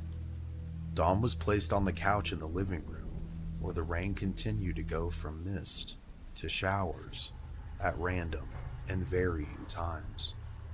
After making multiple desperate calls to every Protestant and Catholic religious leader in Stroudsburg, only one didn't turn them down. Ron was able to convince an evangelical preacher who went by the name of Reverend Johnson to come over and pray with Dawn. As she arrived and began to pray, The rest of the group held hands in vigil and did what they could to support her. As the first words left her lips, Dawn began to convulse and shake. The rain intensified, and his body began to twist into unnatural positions. But as she continued, he slowly but surely began to relax, and the rain seemed to stop. Although those present believed that a miracle had been performed, the results of that prayer session would only prove temporary, perhaps placing into hibernation whatever was inside Don Decker. Once his furlough was over, Don Decker returned back to jail to finish his sentence, and within just a few days, the mysterious rain returned. Upon his return to jail, Don was placed in a cell with another inmate and had the thought enter his mind that if he could make it rain in the cell, perhaps he could get to be alone. Almost as soon as he thought that, the rain began. It was materializing out of the concrete floor and flowing upward. The other inmate was horrified and screamed for the guards to let him out. Thinking they had some kind of plumbing issue, the guards opened the cell and removed that inmate as well as Decker. At first, he was accused of throwing water onto the walls from the sink or from the toilet by the guards, but upon these accusations, Don rebutted with, "I can control it." This time the feeling was different. This time he felt powerful and in control. Upon hearing this, the guard laughed and said, "If you can control this rain, make it rain in the warden's office," an offer that Don couldn't refuse. The warden would then describe what happened, and these are the words of Lieutenant Warden David Keenhold. "I was in my office filling out paperwork with no one else around. It was approximately 8 p.m. in the evening. I didn't notice it at that time, but my shirt was dripping down. I heard a knock at the door, and little did I know that it was the same officer that was just with Don Decker. I wasn't aware of the situation at the time. He told me to look at my shirt, and there was no explanation as to where the water could have come from. The officer then became very frightened of what had happened, and after explaining the situation to me, I too became frightened. Shortly after the rain in the warden's office, a frantic call was placed to a local chaplain, a man named Reverend William Blackburn. He soon found himself shaking hands with the warden and several officers as he was escorted into the jail and into an empty cell. Within minutes, he came face to face with Don Decker, who by this time was beginning to fear the feeling he had inside of him. That powerful and evil feeling. He was now asking for the Reverend's help in freeing him of whatever this thing was. Blackburn wasn't convinced at first. He told Decker that his life would be much easier if he just stopped all this nonsense and attention-seeking. He would go on later to describe the situation like this. "Almost immediately after I accused him, Don's demeanor changed. A glazed look came over him, and a horrible smell entered the room. Doctors, nurses, and medical personnel will tell you that when you walk into a room when there's someone dying of disease or of cancer, there's a smell to it. I smelled that smell, multiplied by at least 5 times. It was evil and foreboding." Don's glazed expression then switched to one of malice and calculation. He exclaimed, "I have powers that you don't, and I can make it rain."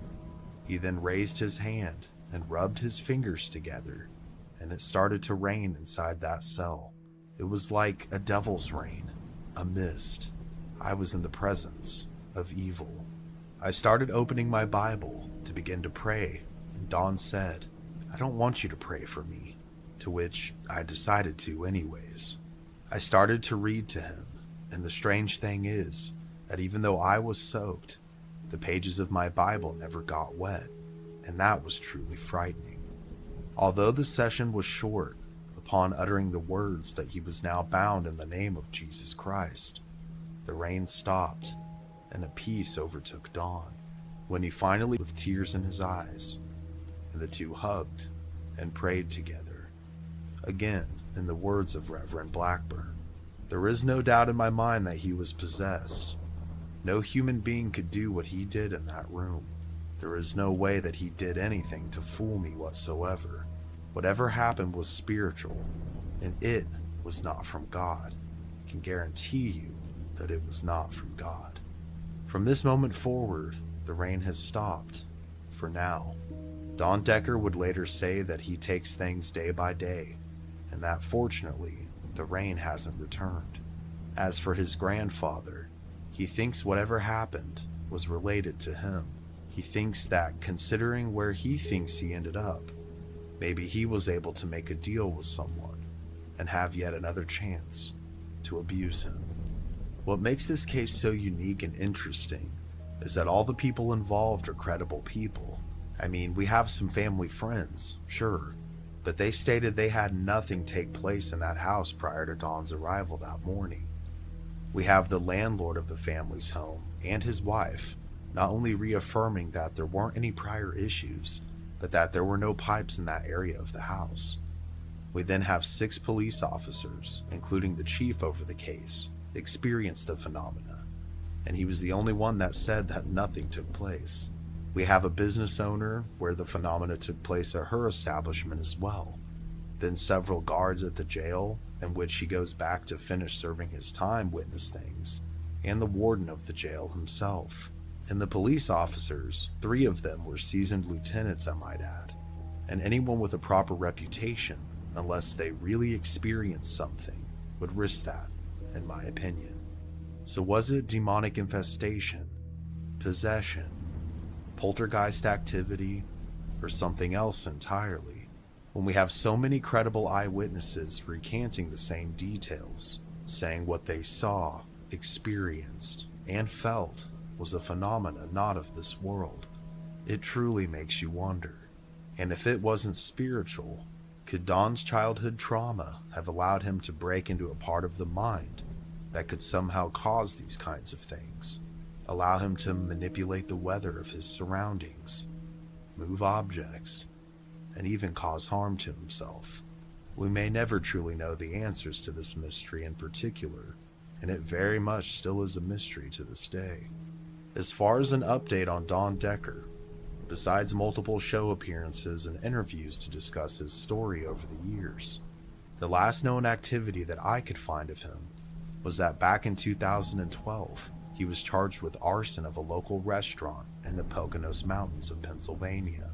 It seems like perhaps he was paid to set fire to the establishment by the owner, maybe for insurance fraud.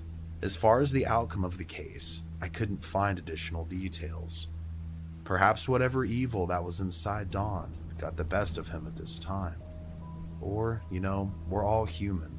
We do make mistakes without otherworldly influence as well. Just a thought. Wherever he is, I do have to say that his story is an amazing and intriguing one, and I wish him nothing but the best.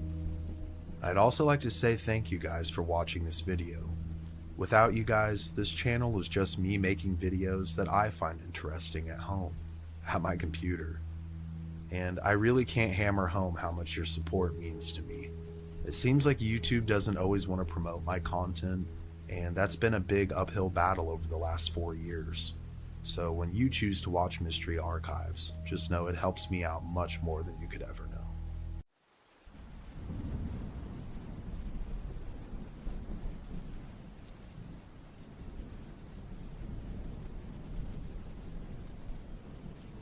Rob and Vicky Graves had found what appeared to be their dream home, looking to escape the big city life and take up a more rural one for themselves and their 2 teenage sons.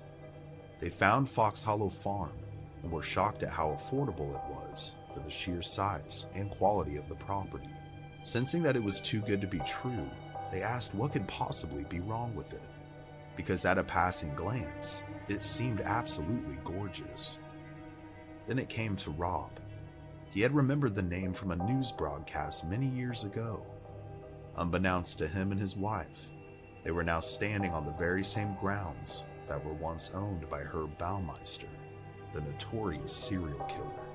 They immediately brought this up to the real estate agent who was showing them the property, and were immediately told that that was indeed the case. That the private investor had indeed purchased the estate from the widow of Herb following the disturbing discovery of the bodies back in the 1990s, but that it had been completely remodeled from head to toe, removing any and all remnants of what it looked like when the murders had taken place all those years ago. But that's why it was indeed so affordable, because no one wanted to live there due to the history. After some further discussion among the couple, they ultimately decided to purchase the property. Within a couple weeks, the family moves in and falls in love with Fox Hollow Farm. The teenage sons soon make it a habit to play outside and then wash off in the pool in the basement, soon tracking dirt and gravel all throughout the home. One day, Vicky is vacuuming up the dirt that the boys had brought in from the outside around the pool, when suddenly her vacuum loses power. Believing that perhaps she had accidentally unplugged it from the outlet, she plugged it back in and continued her work. Within several more minutes, it happened again.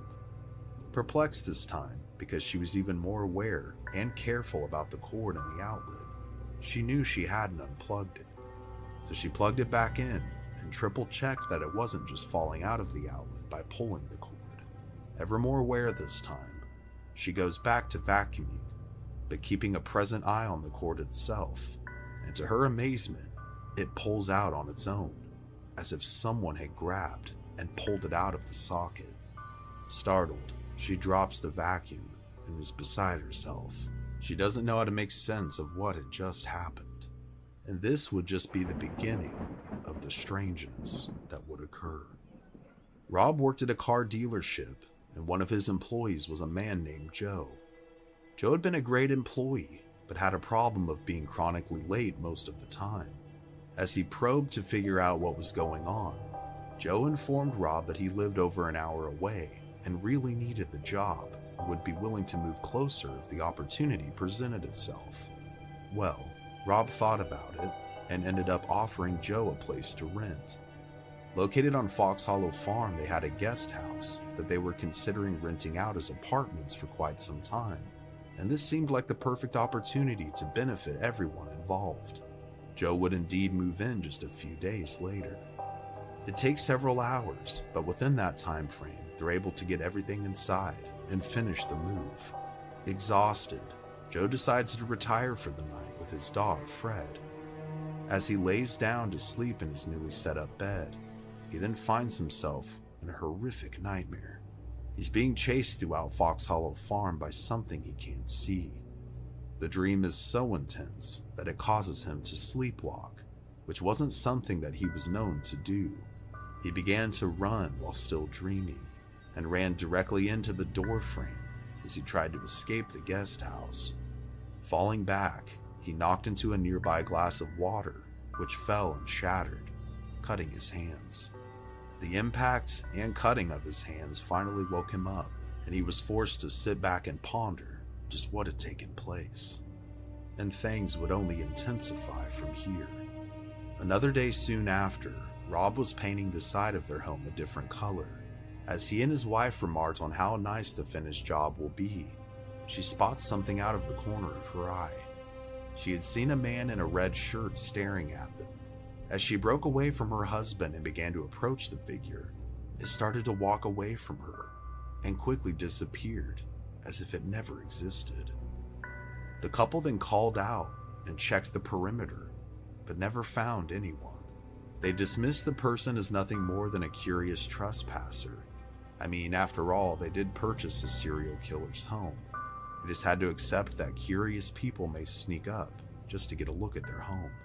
Later that night, Joe was doing the dishes in his apartment when he suddenly gets a series of knocks on his front door. Telling the person it'll just be a minute, as he dries his hands off to go and answer the door, the series of knocks begin to grow louder and more aggressive.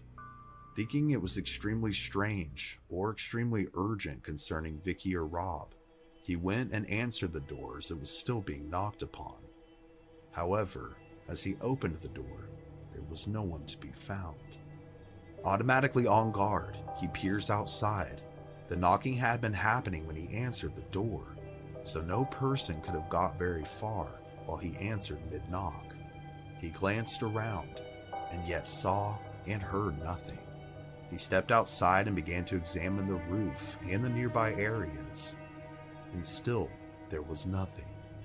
Thoroughly weirded out at this point, he made his way back inside and bolted the door locked behind him. He started to make his way back to the kitchen to finish doing his dishes, when he spotted a man standing in his bedroom, staring at him. Upon spotting the figure, his dog begins to growl and make sounds that he's never heard him make before, staring directly in the direction of the bedroom. Already on edge, he ran into the bedroom and flicked the light on, only to discover that there was again no one there. Searching the entire apartment, he again found nothing. Trying to rationalize and clear his mind, he decided to take his dog Fred for a walk to calm down and unwind for the evening. While on his walk around the property, he thought to check on Rob and Vicky's house to see if the lights were on. This would indicate to him that perhaps they were the ones who had knocked on his door, and therefore he could rest easy and figure out what it was about the following morning. However, upon arriving at their house, he found it completely blacked out. They had already gone to bed for the night. Fred, who was always a loyal and obedient dog, always walked with him without a leash and would always follow his commands. However, tonight would be a different story.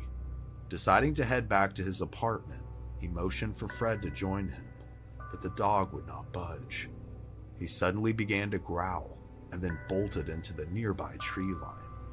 Instinctively, Joe ran after his dog, but not before seeing what his dog was running after. Before his eyes and the very same tree line was a man in a red shirt. Although he was absolutely terrified, Joe couldn't let anything happen to his beloved dog, so he continued to run towards this man, when suddenly, whoever or whatever this was disappeared before his eyes. Although slightly behind, he would quickly catch up to Fred and now noticed him not acting aggressive at all, but rather showing his belly in submission, staring in the direction of Joe. Joe, knowing his dog, knew that something very strange had to be up with him. He suddenly felt as if someone was staring directly at him.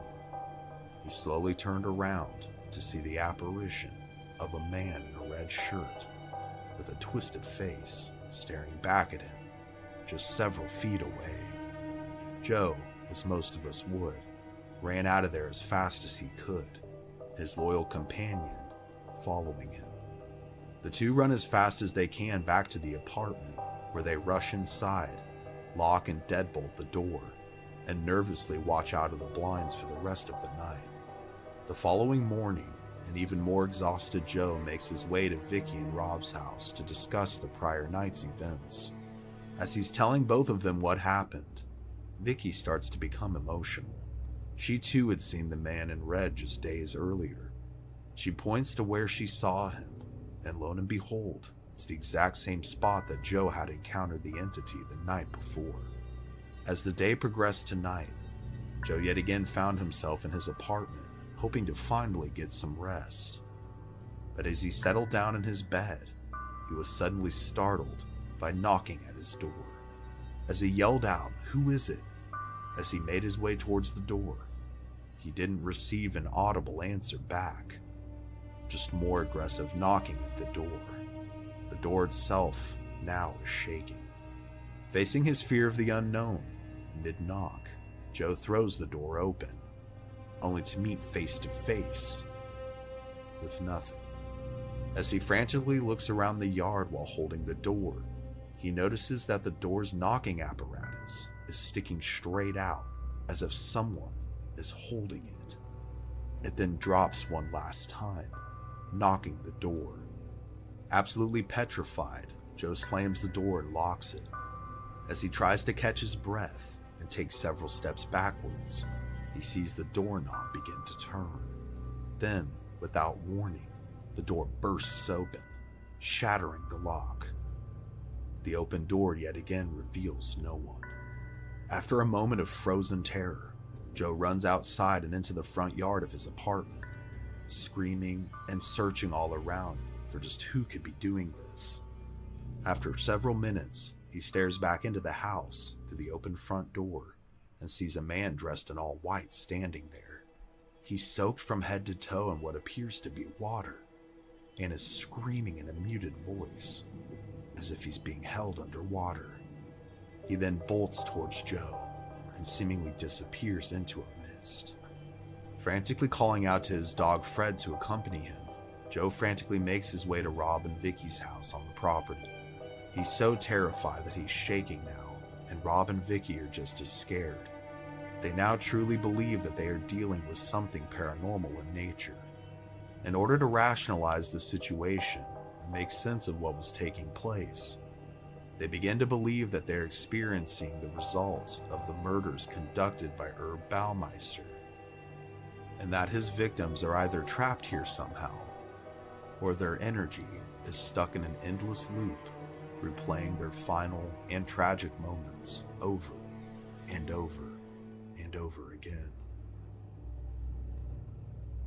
Refusing to return to his apartment, Rob and Vicky, being the supportive friends they were, agreed that Joe could stay the night with them, and together they would begin researching online to try and formulate some kind of a plan of action of what to do next. As they collectively scour the Baumeister case information, they find themselves looking at the list of identified victims. As they get deeper into the details, Joe is shocked. He stops them on a picture of a man in a white shirt. That was the man I saw in my apartment, who was soaked from head to toe and screaming. Although this information still scares them, it does help reassure them that they are indeed dealing with the victims of this horrendous tragedy. They are especially convinced, considering many of the remains have never been identified, so they continue to research the case. After several uneventful days, Joe finds himself almost compelled to walk around the property with his dog, except this time in broad daylight. So, apprehensively, he makes his way with Fred to the area where both he and Vicky had seen the man in red on separate occasions. Just past the tree line on the walking path, Joe is stopped by what looks to be a bone. He believes that it's impossible that such a bone could have been missed during the extensive searches over the years. But nonetheless, it was right here, right now, as if it had been placed there for him to discover. Quickly consulting and showing Rob and Vicky the discovery, they too believed that this could be a bone belonging to the mysterious man in red. They ended up contacting the lead detective on the Baumeister case and submitted the bone, which turned out to be a human femur bone, in as evidence and for analysis. They then requested if the investigator himself could come out to the property and explain to them just where things had taken place so they could have a better understanding of what had happened, to which he obliged. Several days passed, and Joe by this point had made his way back to his apartment to try and settle back in given the new information. While on his computer checking his emails, he began to hear a scraping, almost metallic-like sound originating from the kitchen. Upon further examination, he sees that all of his butcher knives from his knife block have been neatly arranged in his sink, placed in a row, equally spaced from one another. Glancing around the room, he spots fresh, deep cuts in the wood of the nearby counter cabinet.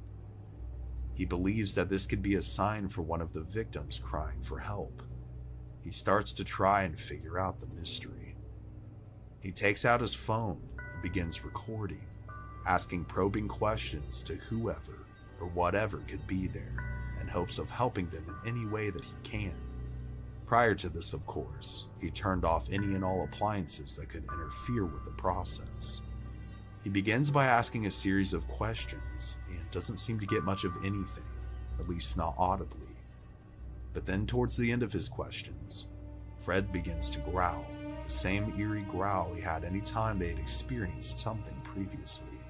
Taking this as confirmation that perhaps his companion could see or hear something that he couldn't, He quickly downloads the audio file and begins to listen to it on his computer. And to his shock, he did indeed receive a response. This is the clip of the actual EVP that was recorded. Who keeps walking in the kitchen? He believes he hears the married one. But in all of their research, all of the victims were young, single gay men. The only one who was married was one Herb Baumeister. This revelation is startling. He not only believes that the victims were trapped within the grounds of Fox Hollow Farm, but that perhaps the serial killer himself could too be trapped here. What would follow would be dozens of paranormal investigations. And those investigations would lead the group to believe that they were not only dealing with the spirits of the victims haunting the grounds, but either a dark entity impersonating Baumeister or the killer himself. Several years after the events, the Graves family would end up selling Fox Hollow Farm, and it would continue to change hands over the years since then, leading to multiple new owners of the property. And although new information doesn't seem to be publicly available, it's still considered one of the most haunted places in Indiana, if not the world, given its unique and gruesome history. An independent film would go on to be made about it, called The Haunting of Fox Hollow Farm, and Robert Graves, along with another man named Richard Estep, who led many paranormal investigations at Fox Hollow Farm, would co-write a book detailing the family's creepy experiences and what they believed to be ultimately happening. So in conclusion, we know that Herb Baumeister was mentally ill ultimately, but what makes this case so strange and so compelling to me is that he was an outstanding member of his community. For the longest time, he was the smiling neighbor, the charitable businessman, the happy family man, and overall, a pillar of normalcy. But behind closed doors, his psyche, his soul, contained a darkness that most of us will never be able to comprehend, yet alone unravel and understand. So could the murderous deeds of a twisted individual trap souls on a property and perhaps open some kind of a portal? Could the unleashing of such energy, like what is expressed in a violent death, contribute to something like this? If it wasn't what's known as an intelligent haunting, where the spirits are aware of what has happened to them and are indeed trapped there, which very well could still be the case, then perhaps it could be a residual haunting, where the events are of such magnitude and strength that they play on a loop for all time, but the souls who were involved have long since moved on. These are questions that we may never have answers to, but all things that we should ponder. But one thing is for certain: the malicious calculation of Herb Baumeister and the horrendous things that he did to the suspected 25 victims at Fox Hollow Farms should never be forgotten. They are indeed still identifying and using updated technology to identify remains that are still being found on the grounds. This has happened as recent as November of 2022. So if you happen to be a family member of someone that you suspect could be connected to this case, just know that my heart truly does go out to you. And please, contact the Hamilton County Coroner's Office at 317-770-4415. Besides remembering what happened, I also urge you to please respect the victims and their families, as well as the family of Herb Baumeister, if you should ever have anything to do with them. Throughout history, it has been speculated that many have been plagued by an ancient demonic force. From Mesopotamia to more modern times, this evil and terrifying entity has said to enter our world and wreak havoc upon those who dwell within it. When a seemingly normal family disregards the warnings and partakes in multiple Ouija board sessions, what happened next nearly destroyed them. This is the untold story of the demonic Zozo House of Oklahoma and the abhorrent creature that stalks its walls.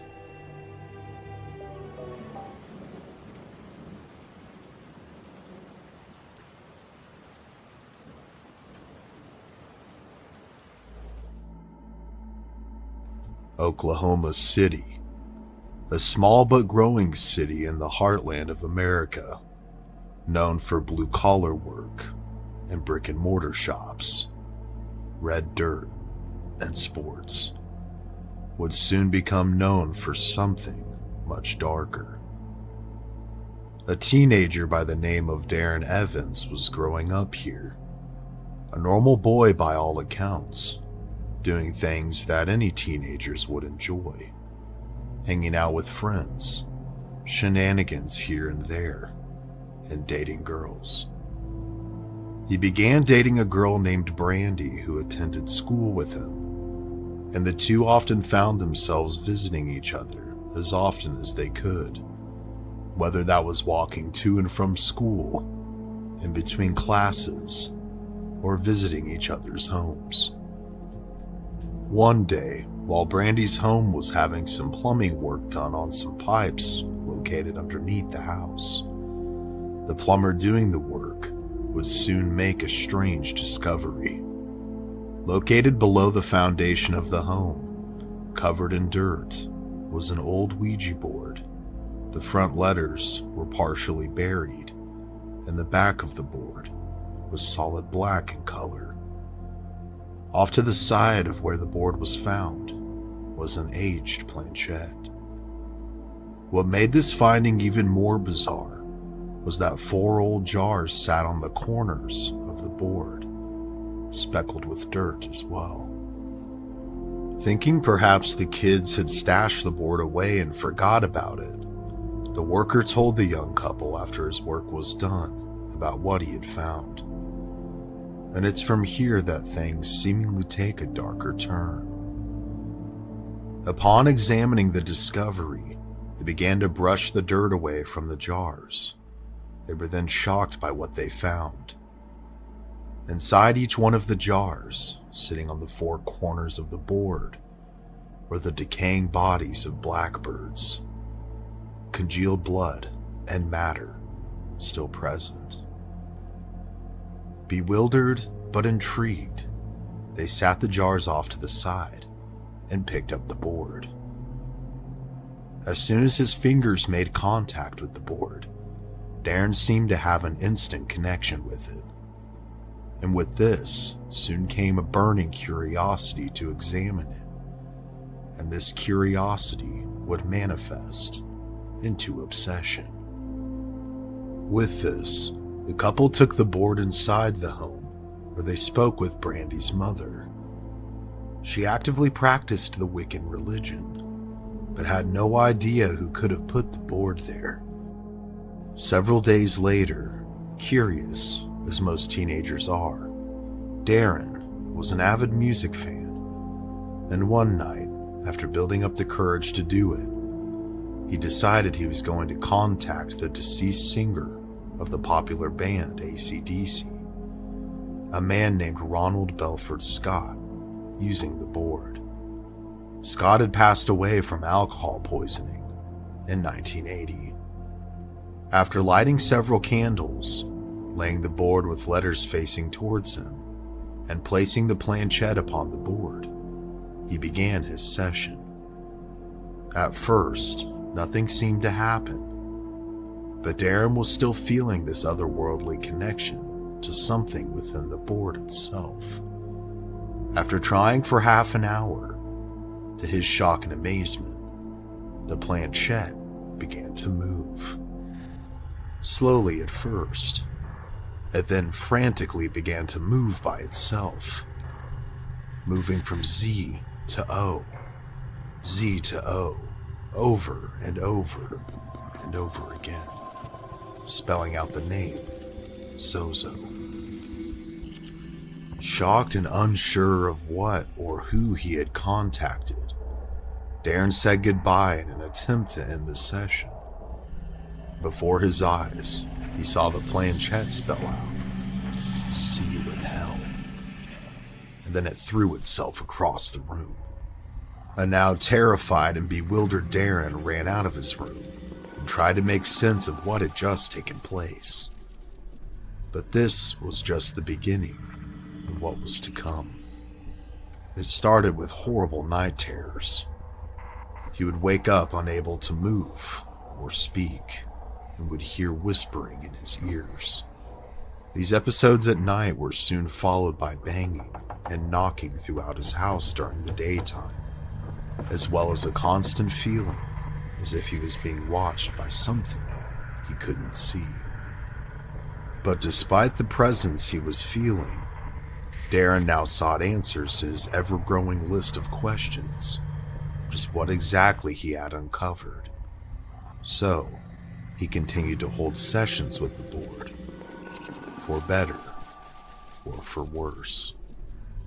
Darren would later quote this: "The sessions now were as intense and paranormal as anything I've ever witnessed.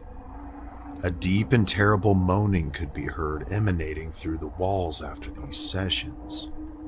I developed sleep paralysis and became reclusive to society in general. I was once again messing with Zozo and Ouija boards, despite the terrors of my earlier sessions, in which I had promised myself I would never do it again. But again and again, I did." When not in use, the board was kept in a purple silk cloth and stored in his bedroom closet. It would also often go missing, sometimes for days on end. When checking back where he had placed it in order to set up and initiate a new session, the board would seemingly vanish, only to reappear at random times, as if it was the one calling the shots of when it could be seen and used. The years came and went, and the sessions on the mystical Ouija board continued. Darren, by this time, started inviting his friends to partake in the sessions, and although their sessions with him would prove he's not insane, it's of little consolation considering the tragedy they would seemingly manifest later on. Darren's best friend was a man by the name of Randy. The two had bonded over their love for the band AC/DC in high school and had been inseparable ever since. Randy's idol also being the late Bon Scott, whose lifestyle seemingly imprinted upon the youthful teens once upon a time, and perhaps would ultimately lead to the downfall of one of them. By now, Darren was living in his own apartment and working construction.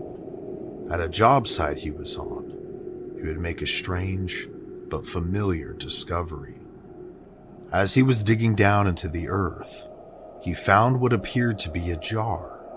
Upon picking it up to discard it, he wiped away the dirt and debris, only to be shocked by its familiar contents.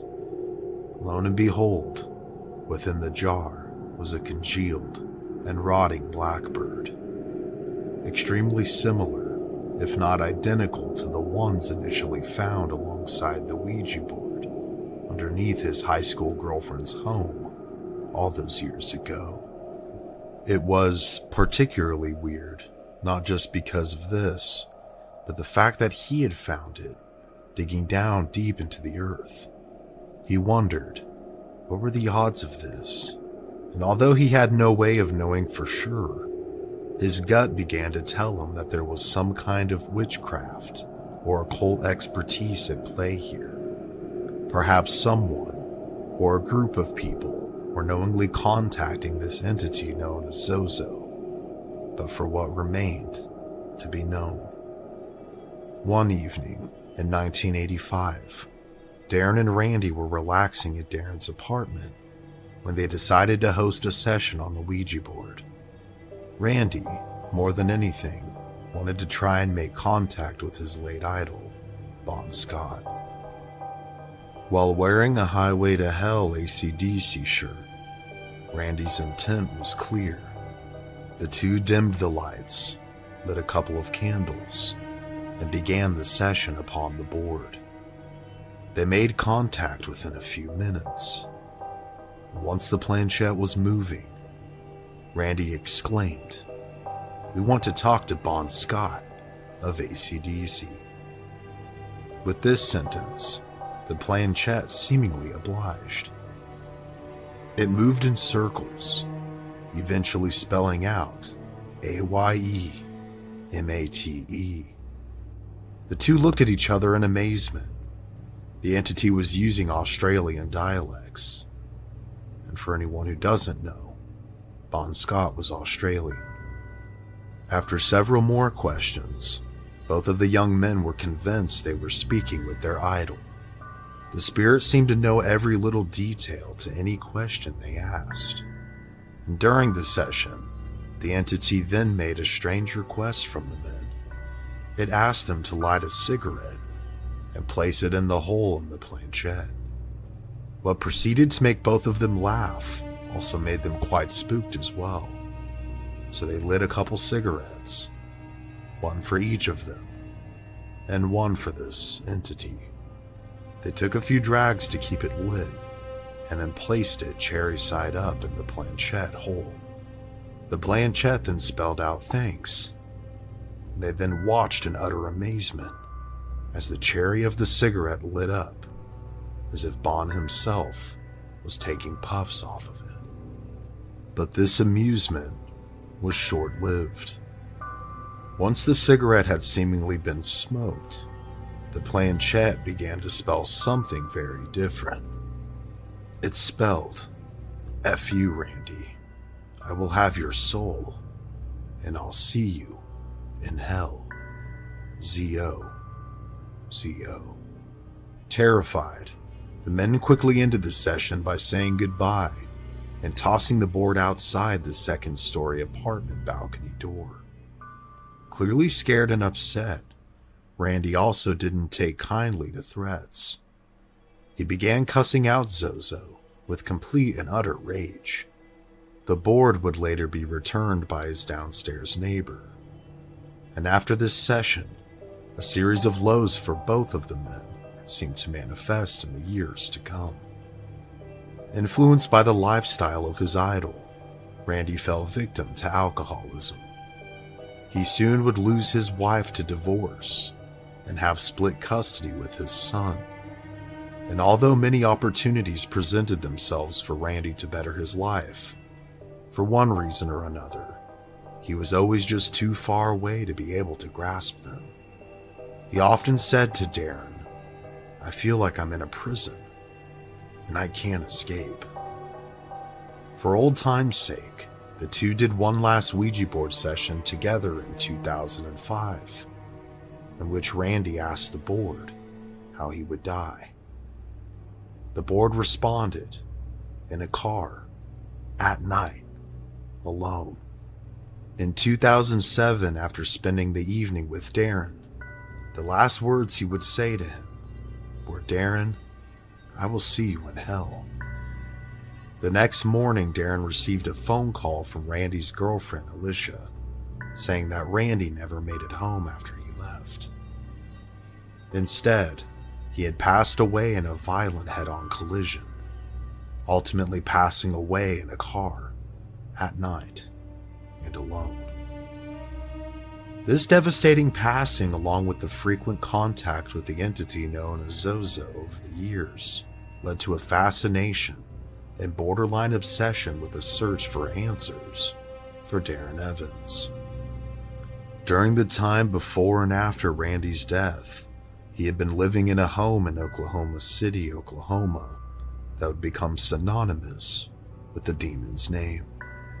It was here that the worst afflictions brought on by the entity would take place to him and his family. Darren's fascination with the occult led him to hanging on to and possessing multiple Ouija boards and other various occult objects. It was here that he began to study on a much more in-depth and organized basis, just trying to figure out who or what Zozo was. But this research would soon be interrupted. In this home lived himself, his wife Kathleen, and their young daughter at the time. During a session with his wife Kathleen one evening, while their daughter slept rooms away, Zozo would once again make itself present in their lives, but this time seemed to take possession of Darren. Kathleen trembled with fear and bated breath as something stared at her through Darren's eyes. Something that clearly wasn't human. He then turned violent, attempting to attack her. Fortunately for Kathleen, she was able to say goodbye and get away before any harm could be done to her. Several minutes later, Darren would come back to himself, with no memory of what had taken place. After this session, things seemed to escalate in intensity. Sounds began to wrap throughout the entire home, from knocking to hissing, footsteps, and banging, all seemingly with no explainable origin. The family got so terrified that they sectioned off a particular bedroom upstairs, calling it their safe room. One night, however, not everyone was within the safe room. Suddenly, an overwhelming sense of terror creeped upon Darren as he was trying to sleep. He rushed to the safe room to attempt to stop what he was feeling, but quickly realizing he couldn't leave his family behind, he rushed back out of the room in an attempt to gather them and bring them to safety as well. As he was heading towards the stairs, his daughter had heard his cries and was now at the foot of the stairs. It was here that Darren saw her being lifted by invisible hands into the air and carried away from him. Screaming for his child as she screamed for her father, Darren ran down the stairs as fast as he possibly could, but couldn't see her anywhere in sight. He then heard her muffled screams coming from the basement. At first, the door was locked and wouldn't open, but after adrenaline and brute force, Darren thankfully was able to open it. He then retrieved his hysterical child and brought her to the safety of the safe room. Once inside the room, the family huddled together in fear as they continued to hear movement and noises all throughout the house. After this abhorrent nightmare of a situation, the family knew they had to get out of the house. This situation and the many other paranormal experiences had led to a lifelong fascination for Darren Evans with the occult and finding out just exactly what Zozo is. But was it worth jeopardizing his family's safety? It took some time, but the family would soon relocate to another home. And once his family was safe, Darren was able to continue his deep dive into the unknown to try and track down and decipher just what this entity could be and where it came from. And although he knew the topic was vast, I think it went far deeper than he ever anticipated. Whilst trying to dig up more information, he posted his experiences to an old paranormal forum in 2009, and since then, many people have shared their experiences with a demonic force, many of which have been documented and compared by Darren himself on his website. But these experiences are not just a 21st or even 20th century phenomenon. They date back far older than that. Not every fine detail will be mentioned here, but I will do my best to list the most important details that I could find in regards to the origin of Zozo, according to Darren and other online sources. Zozo, in the Old Basque language, means blackbird or crow. The Zo people of Haiti practiced a form of voodoo whose rituals involve horrific scarification, as well as the intake and passing around of bodily fluids and bizarre rituals. Their witch doctors are called Zozo and wear demonic-looking masks.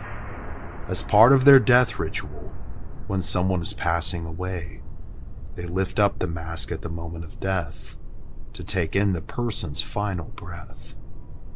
This is apparently done to absorb the soul of the person, to gain more spiritual power. Zozo, also in the Malay language, is the same as it is in English, but it translates to wandering spirit, which is a spirit they believe to steal people's souls while they sleep, which is also bizarre because sleep is often considered the cousin of death. Zozo has been called the minister of deception. It is known to convince you that it is a deceased loved one or friend, or even someone you've idolized, when in reality, it's not. Sessions typically start out friendly and inviting, but soon turn malevolent and dangerous. During his research over the years, Darren made contact with and spoke to famous demonologist John Zaffis, who shared with him that in his experience of over 40 years of studying the demonic and paranormal, the name Zozo and other pseudonyms of its name kept coming up in his investigations, which too led him to seek answers as to what it could be. In some of those investigations, when questioned, the demon stated that it was the son of Satan himself. But Zaffis thinks, perhaps as with many deities that seem to be lurking in the shadows, Zozo could be an entity that's existed far before the founding of Christianity. Besides evidence showing up in Africa and Egypt, there's also evidence found linking Zozo to ancient Mesopotamia as well.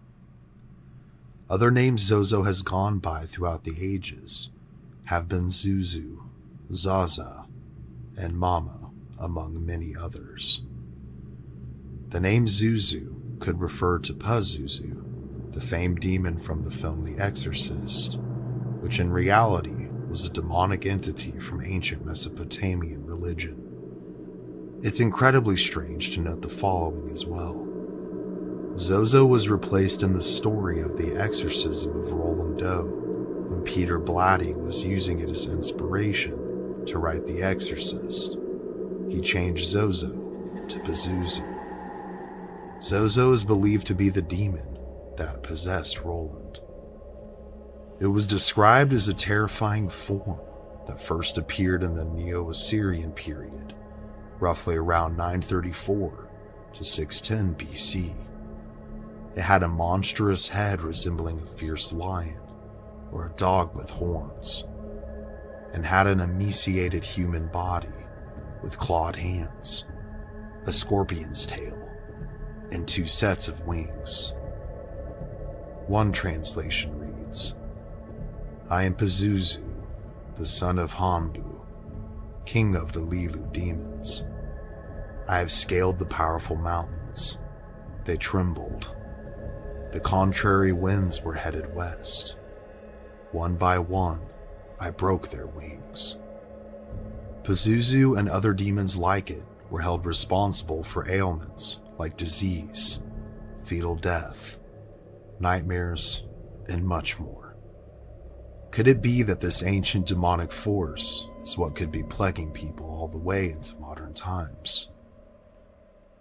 The demon Zozo is also mentioned in the French demonic encyclopedia as one of the demons responsible for diabolical possession and corruption. The possession of a young girl in 1816 is noted as a documented case where Zozo, among several other demons, were present. Other noteworthy possession cases over the ages, ranging closer to modern times, that bear Zozo's name, other than the exorcism of Roland Doe in the 1950s, are the possession of Doris Blither in 1972 in Los Angeles, the Enfield Poltergeist incident in 1977 in the UK, and as recent as 2012, where a possession incident led to an attempted murder. Other theories with how this entity could communicate with so many people so quickly and across the globe over the years, besides supernatural ability of its own, would be that its own reach is perhaps being strengthened by an egregore, or a collective group of thought form created by occultists for a certain purpose. However, this seems unlikely considering the entity doesn't seem to serve any human interest, other than to destroy the person or people's lives it makes contact with. Egregores are typically formed to bring control over a summoned deity for the person or group's bidding. But perhaps instead there is a cult worshipping Zozo. I mean, that would make more sense to me. People who have made contact with the entity via a spirit or Ouija board have also been asked to chant or spell out phrases in Hebrew or Latin, which has convinced many of the intelligence of the being that they're speaking with. What is also interesting is that the letter Z was actually removed from the original Latin alphabet because it was considered too evil when pronouncing it.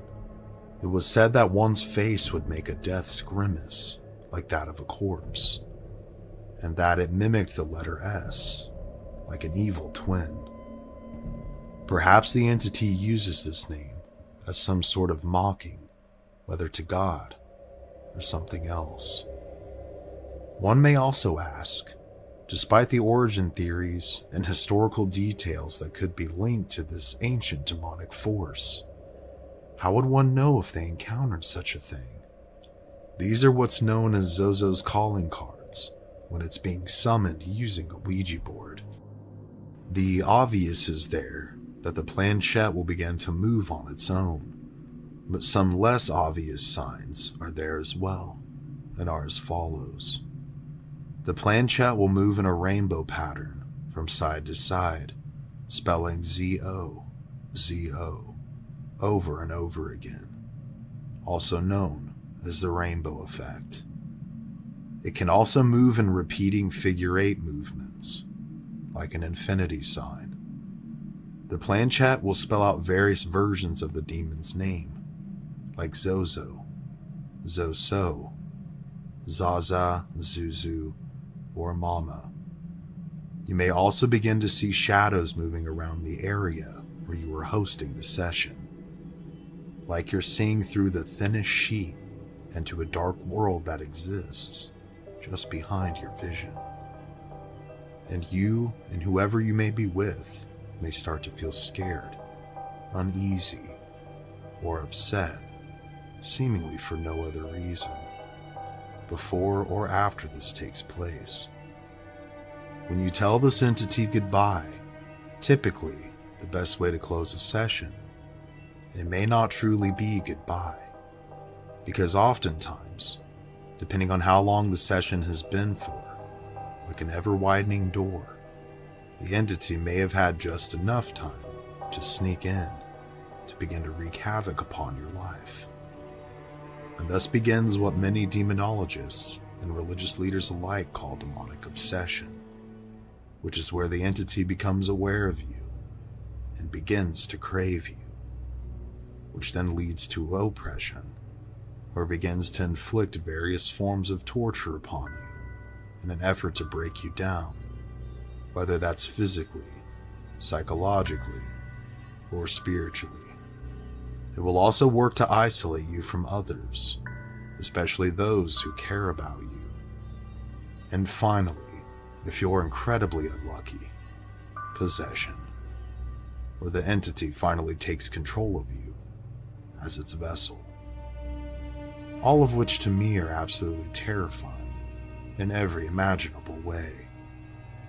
Darren Evans to this day continues to research the Zozo phenomenon, having been involved in a number of paranormal investigations, shows, and various other public and private events, as well as radio shows and podcasts, many of which he goes into various degrees of details regarding his encounters, other people's encounters, and other various historical details. He also in 2016 compiled his year's worth of research and experiences into a book, also titled The Zozo Phenomena, which you can read and learn more about the entity and the topic as a whole if you're interested. I'll link it below. I also pulled a lot of this information from various interviews, which I'll also be linking below, as well as an older website he runs that doesn't seem to have been updated in a while, but supplied me with much information to get the story as cohesive as I possibly could. I also sourced the photos of the apparitions from this site, some of which were taken by Evans himself over the years. So does this demon or ancient force truly exist? Is it some kind of elder god, a pre-Christian deity or being, or manifestation of occult or Luciferian practices? Did Darren Evans just make it up? And did thousands of people find it interesting enough to make up their own stories and partake in a mass charade that has lasted years? All of these answers may never truly be known, but my opinion is this. I think, not only given the wide array of strange coincidences and details throughout history, from the origins to the stories of this creature existing in distant past to the present, to literally thousands of people, from casual interest in the occult to more hardcore fanatics, religious scholars, demonologists, and more, claiming to have had experiences with this thing. With all of these details in mind, I certainly think it very well could be real. I do think there are things that exist in the shadows, things we can't see or touch, but that are there, watching and waiting to strike when and if the opportunity presents itself. So my advice to all of you, to avoid any possibility of opening a door that you can't close and inviting evil into your life, is this: don't mess with Ouija boards. These things are not toys, and whether you believe it or not, these entities do exist, and they believe in you. So keep away from them, because you might just let something in that won't want to leave, even if you say goodbye.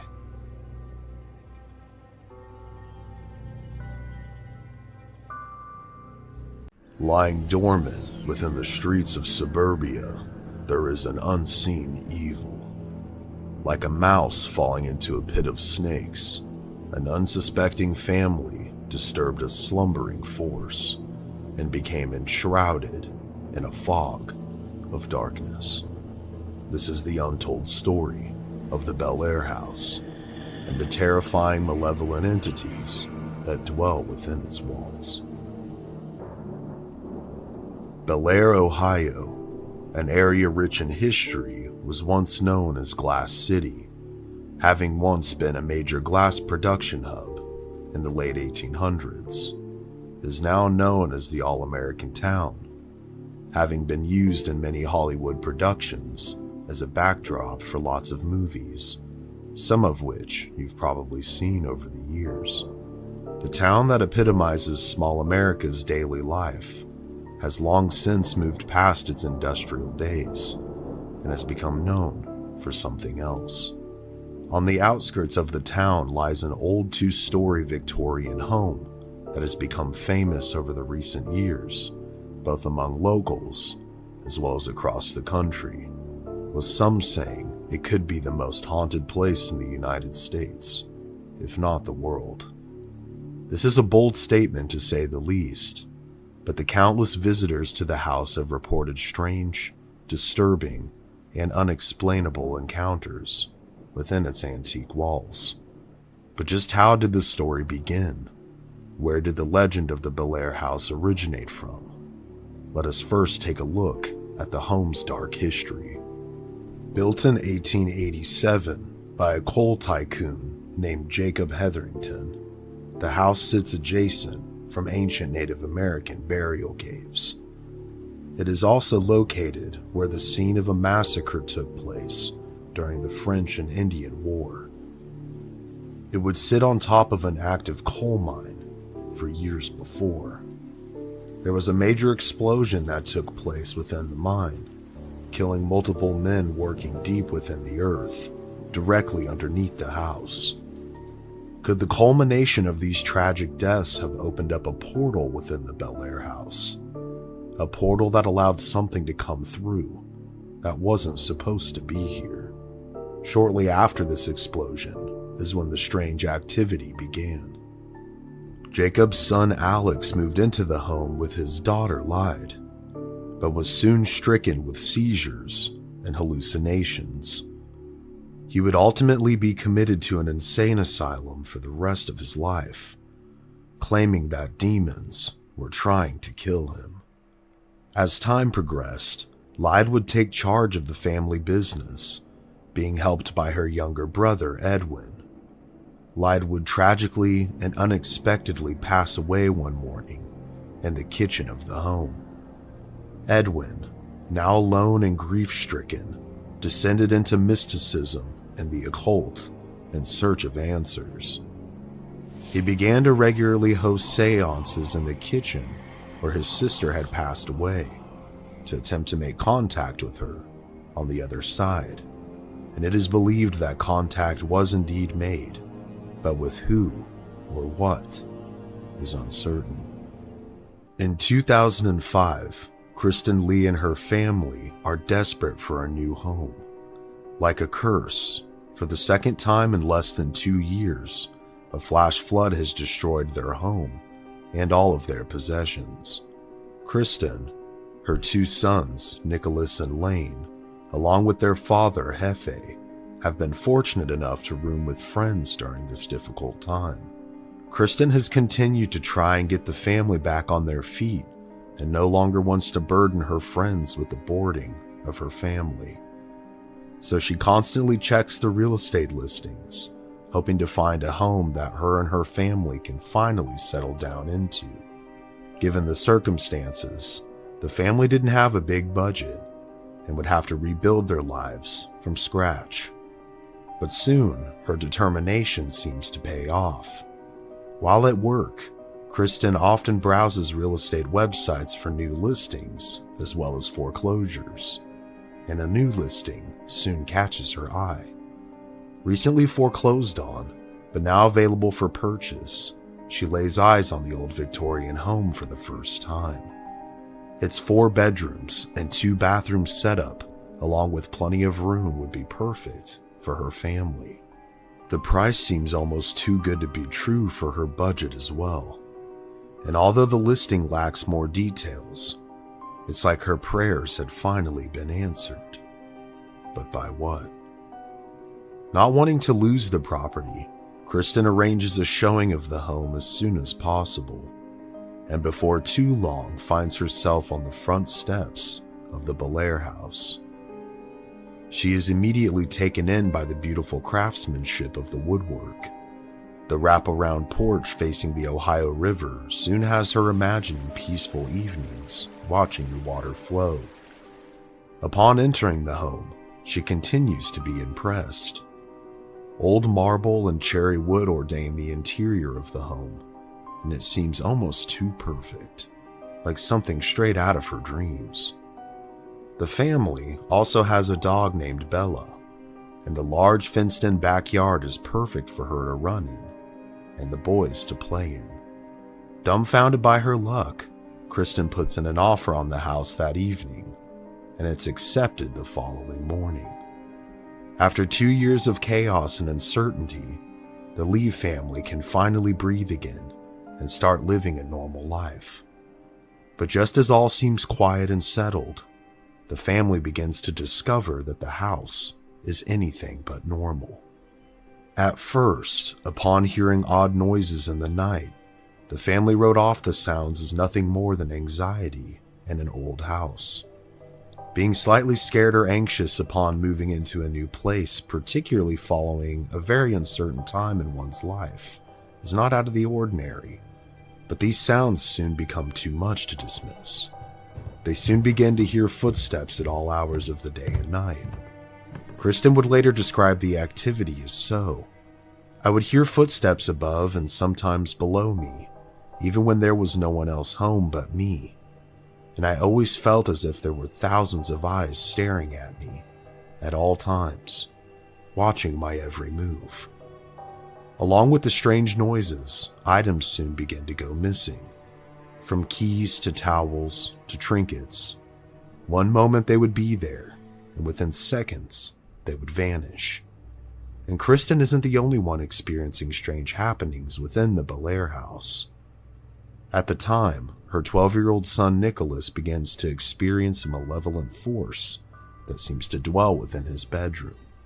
At first, he too begins to feel as if he's being watched at all times, and it seems to get exponentially worse at night. He begins to have night terrors, feeling someone or something covering his mouth and nose, forcing him to suffocate. One night, he wakes up in a cold sweat. It's storming outside. Flashes of lightning occasionally light up the room. What he sees disturbs him to his core.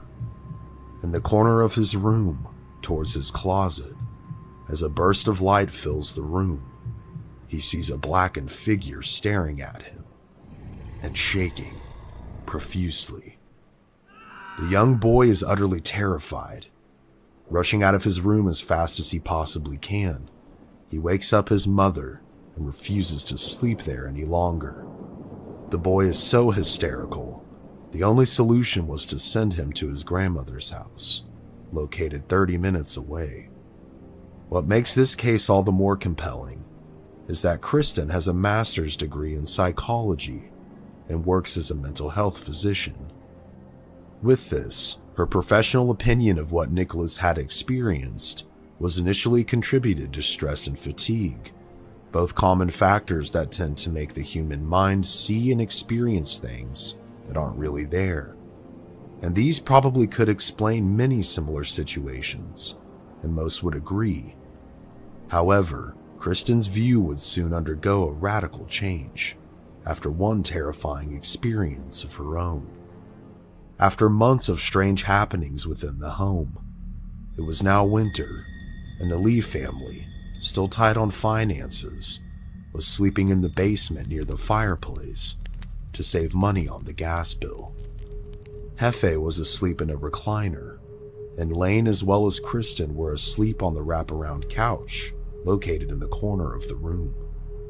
All seemed normal until Kristen was woken up by the feeling of the couch cushion being pressed down near her legs.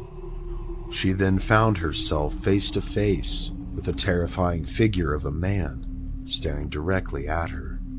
She would later describe the encounter as so: "I woke up being face to face with this gray figure of a man. He was translucent, almost like a mist, but the mist had features, like a person. The face was completely emotionless and had dark sunken-in eyes." Kristen asked, "Who are you? What are you doing here? What do you want?" But to no response, just a blank, lifeless stare. Within seconds, the apparition disappears. But before she can ponder what had just taken place, the silence is once again shattered. But by this time, it was the family dog Bella, who was barking and running around the room. Kristen, attempting to keep her family asleep through the ordeal, tries to quiet the dog down and notices that she can see her breath in the air. And although it's cold outside, it's not nearly that cold near the fireplace.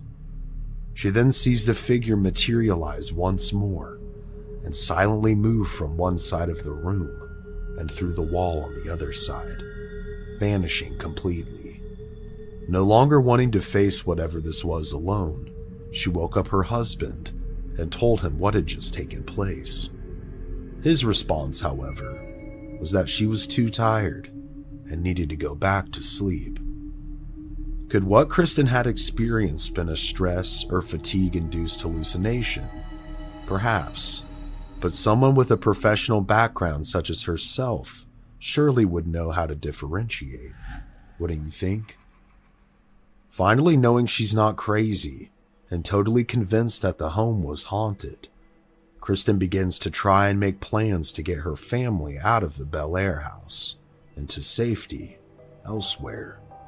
As soon as she can, she puts the home up for sale and moves the family to a nearby rental home. Although she's relieved to no longer physically be in the house, no one is buying it. To try and cover expenses, she has no other choice other than to make the house a rental property. But almost as soon as the first family moves in, they move out. And this kickstarts a revolving door of tenants. Seemingly stuck with the house, Kristen comes to the conclusion that no family will or should live there. So what should be done with a haunted property? Needing to make ends meet, she comes up with a unique idea. She turns the home into an afterlife research property. This would allow various groups to come in and conduct their own research on just what exactly was taking place within the Belair House. And the idea works. Soon, groups from all over the United States and Canada are traveling to temporarily live within the home to conduct research. And from here, we gain some more interesting stories, to say the least. One group, who calls themselves the Armchair Researchers, from upstate New York, consists of two women, one being a birthing nurse, and the other a nurse who works with dying patients.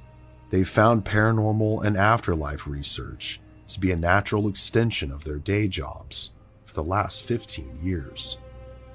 After hearing about the Belair House, they soon find themselves driving to Ohio to investigate the phenomena for themselves.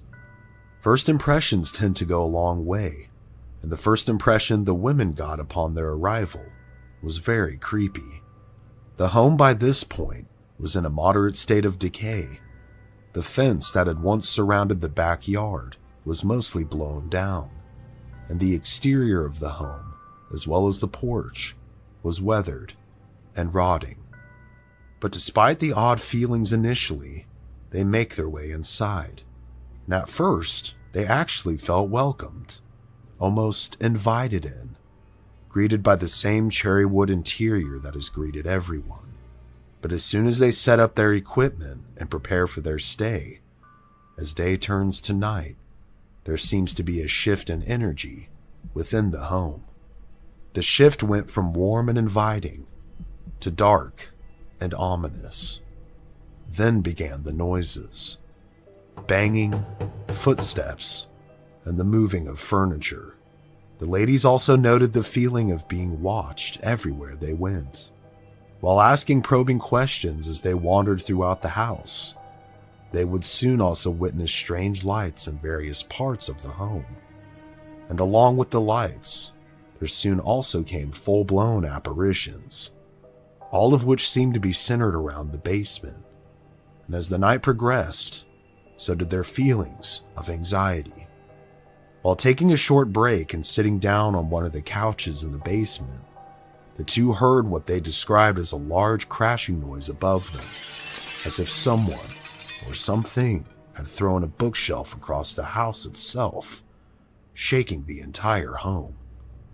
Absolutely terrified and panicked, the women apprehensively made their way up the stairs and rushed out of the home as fast as they possibly could, leaving behind equipment and personal items. They were too frightened to go back. Upon learning of what had taken place, Kristen wasn't at all surprised. Over the years, there had been dozens of teams of people who couldn't seem to last the night for one experience or another. People have been scratched, pushed downstairs, punched, bitten, and even in one instance, thrown across the room by a violent and unseen force. Another noteworthy story comes from a team located locally there in Ohio. They have had the opportunity to visit the home and conduct investigations numerous times over the years. But their experience in particular one night truly makes me question just what exactly haunts the Belair House.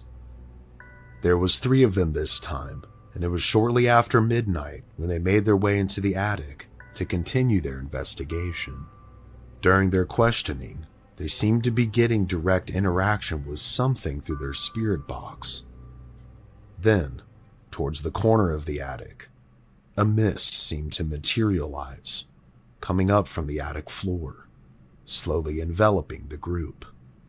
Glancing down, They were now too stunned to speak.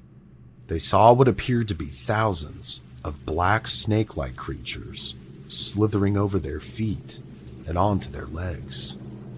The creatures then began to form a figure standing in front of one of the attic windows, a creature of pure darkness that seemed to stare at them with thousands of tiny, beady eyes.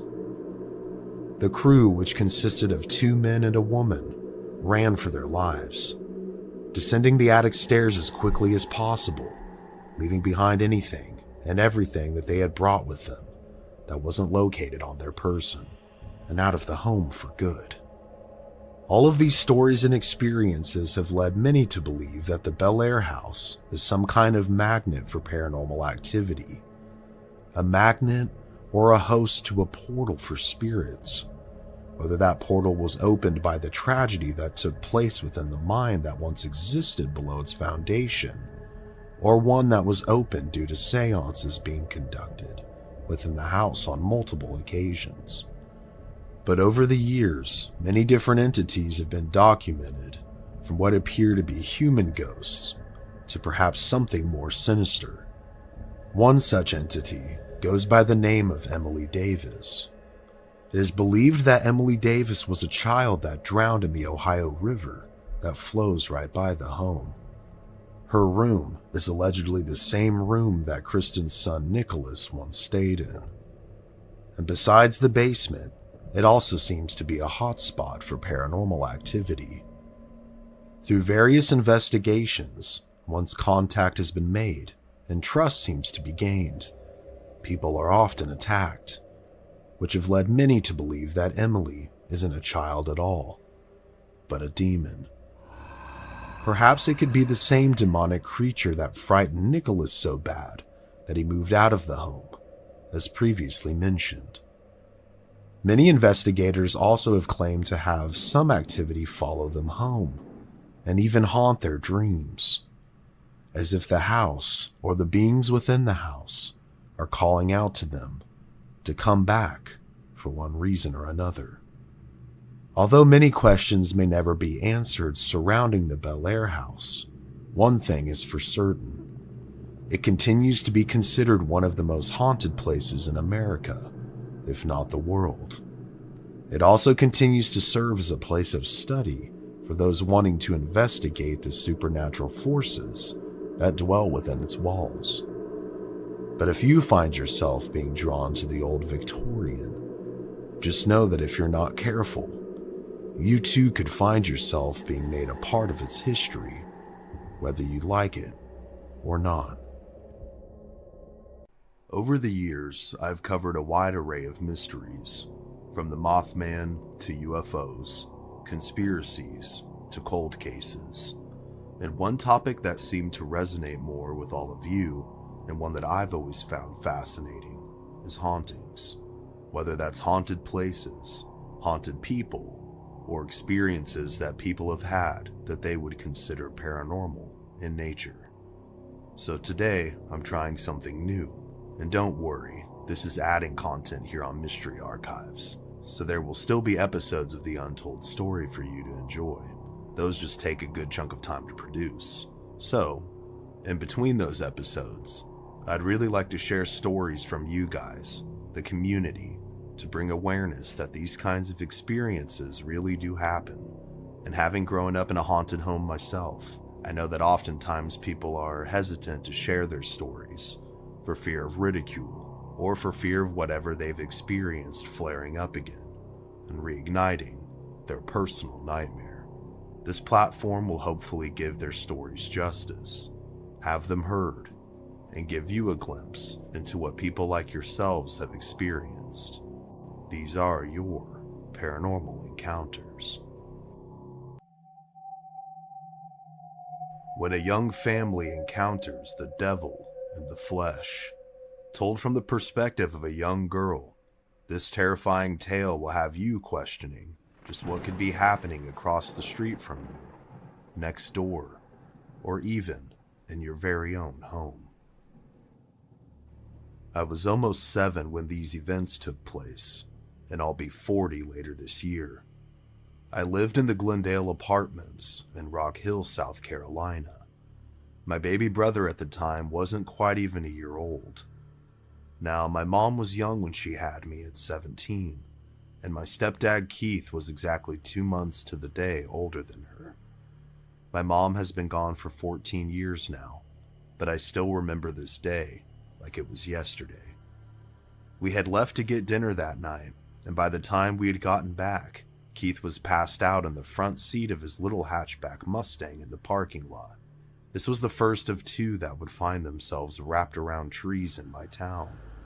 Keith was suffering from what would later be diagnosed as schizophrenia with bipolar tendencies, and had seemingly been self-medicating to alleviate his symptoms.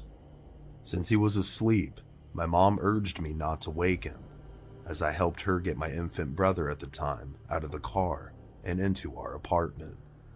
As we began to wind down for the evening, our phone began to ring, shattering the calm peace that was our lives. It was Keith's mom, Mary.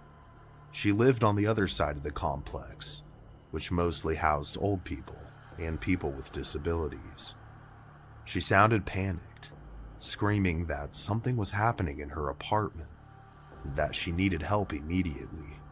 My mom rushed to go wake Keith up out in the parking lot, but upon running up to the car, he was nowhere to be found.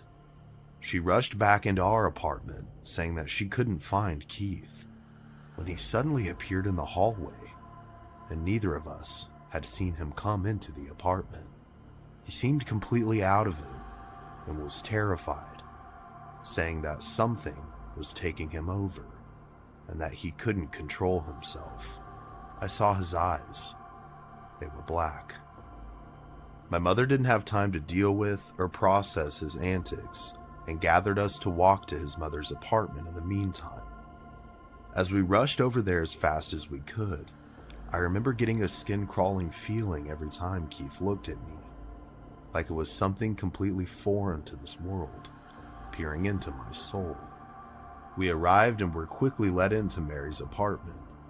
Her lights were flickering, and her pictures were swaying back and forth on the walls. A heavy presence could be felt by all of us. Mary was deeply religious and couldn't understand just what was taking place, but she believed it to be evil. Keith was now standing in the living room and began to sway back and forth as the activity seemed to intensify. As my mother approached him to ask what he was doing, he began to laugh. This was the deepest, most maniacal laugh I have ever heard, and I still get chills thinking about it. This voice was not his own. My mother quickly backed up, unsure of what to do, and he then began to point at me, saying, "I'm going to sacrifice that child tonight." His eyes were now blood red. Mary by this time had grabbed some of her belongings from her room and happened to have some blessed oil along with her Bible. She threw the oil on Keith's face, and it began to boil. The sound of sizzling and screaming was horrific. My mother's love for Keith quickly overpowered her fear, and she pulled him into the bathroom to examine his face.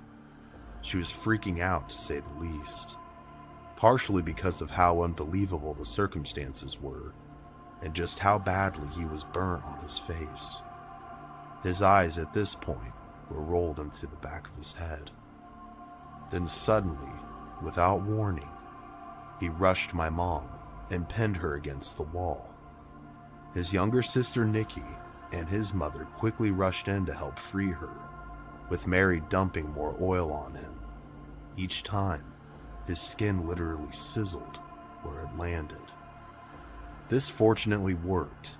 Keith now lay catatonic on the bathroom floor, so altogether, us girls moved him into a nearby bedroom and restrained him to the bed using anything we could find for our own safety. Shortly after we did this, his mother called the nearby oratory and asked for a priest to assist us immediately. Nikki, who was a teenager at the time, was trying to comfort me, telling me that Keith was just really sick and not to be scared. She encouraged me to try and get some sleep, and I, of course, couldn't and wouldn't. I didn't dare close my eyes for fear of that thing hurting my mom. In this room with Keith was a picture of Jesus kneeling on top of a mountain. I heard Keith laughing in that otherworldly voice. He called out to me. He said, "You know, little girl, I used to be an angel with the most beautiful wings, until that bastard was born. Then I was cast from atop that mountain and banished." I asked, "Who are you? The devil?" He perked up, looked me dead in my eyes, and said, "I am Lucifer, the light bringer, here in the flesh.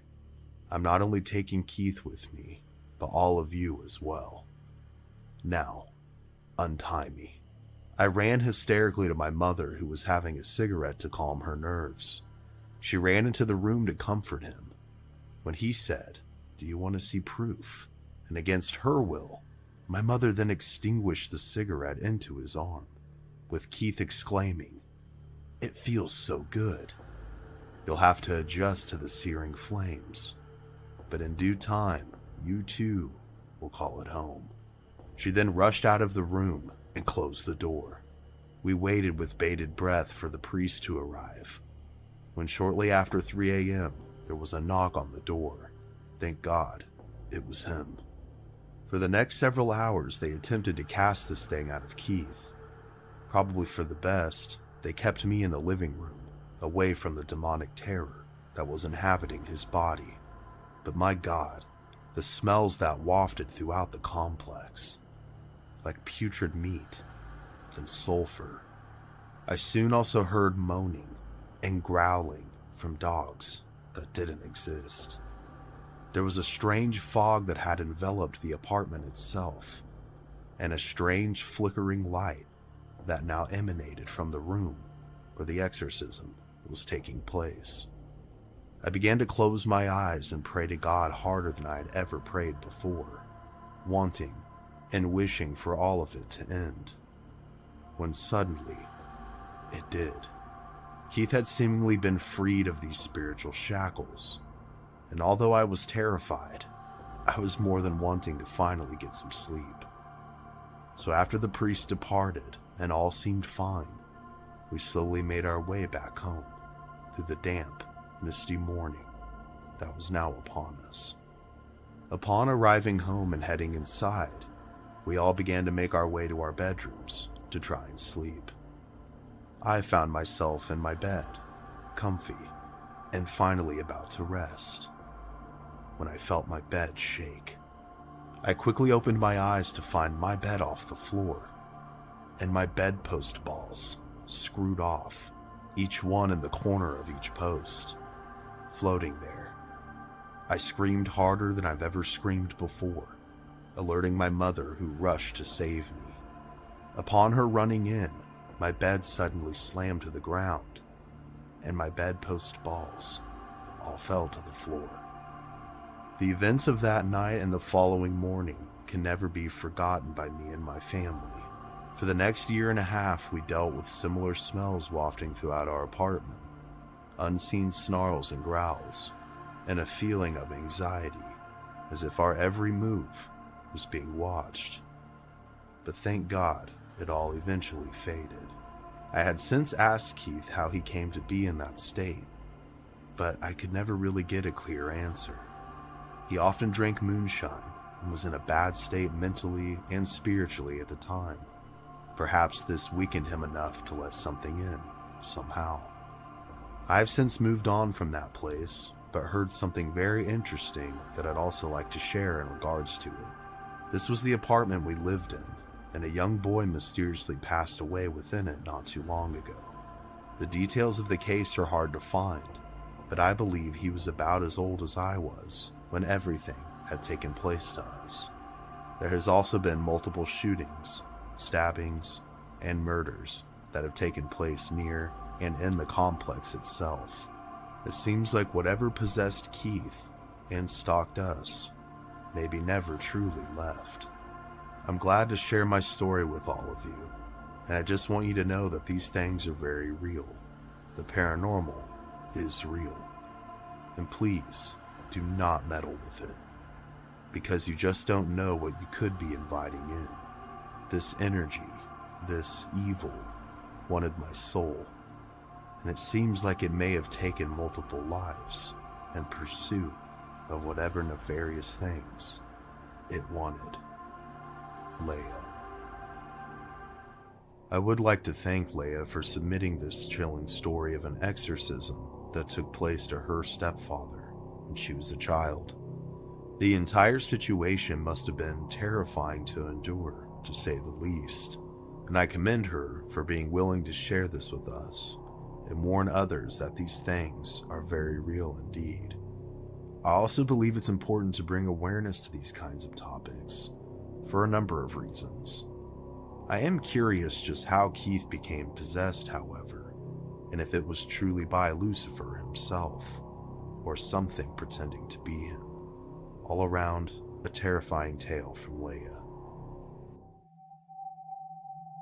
Upon laying her head down to sleep, a young woman is seemingly transported to another time or place, where she interacts with malevolent spirits.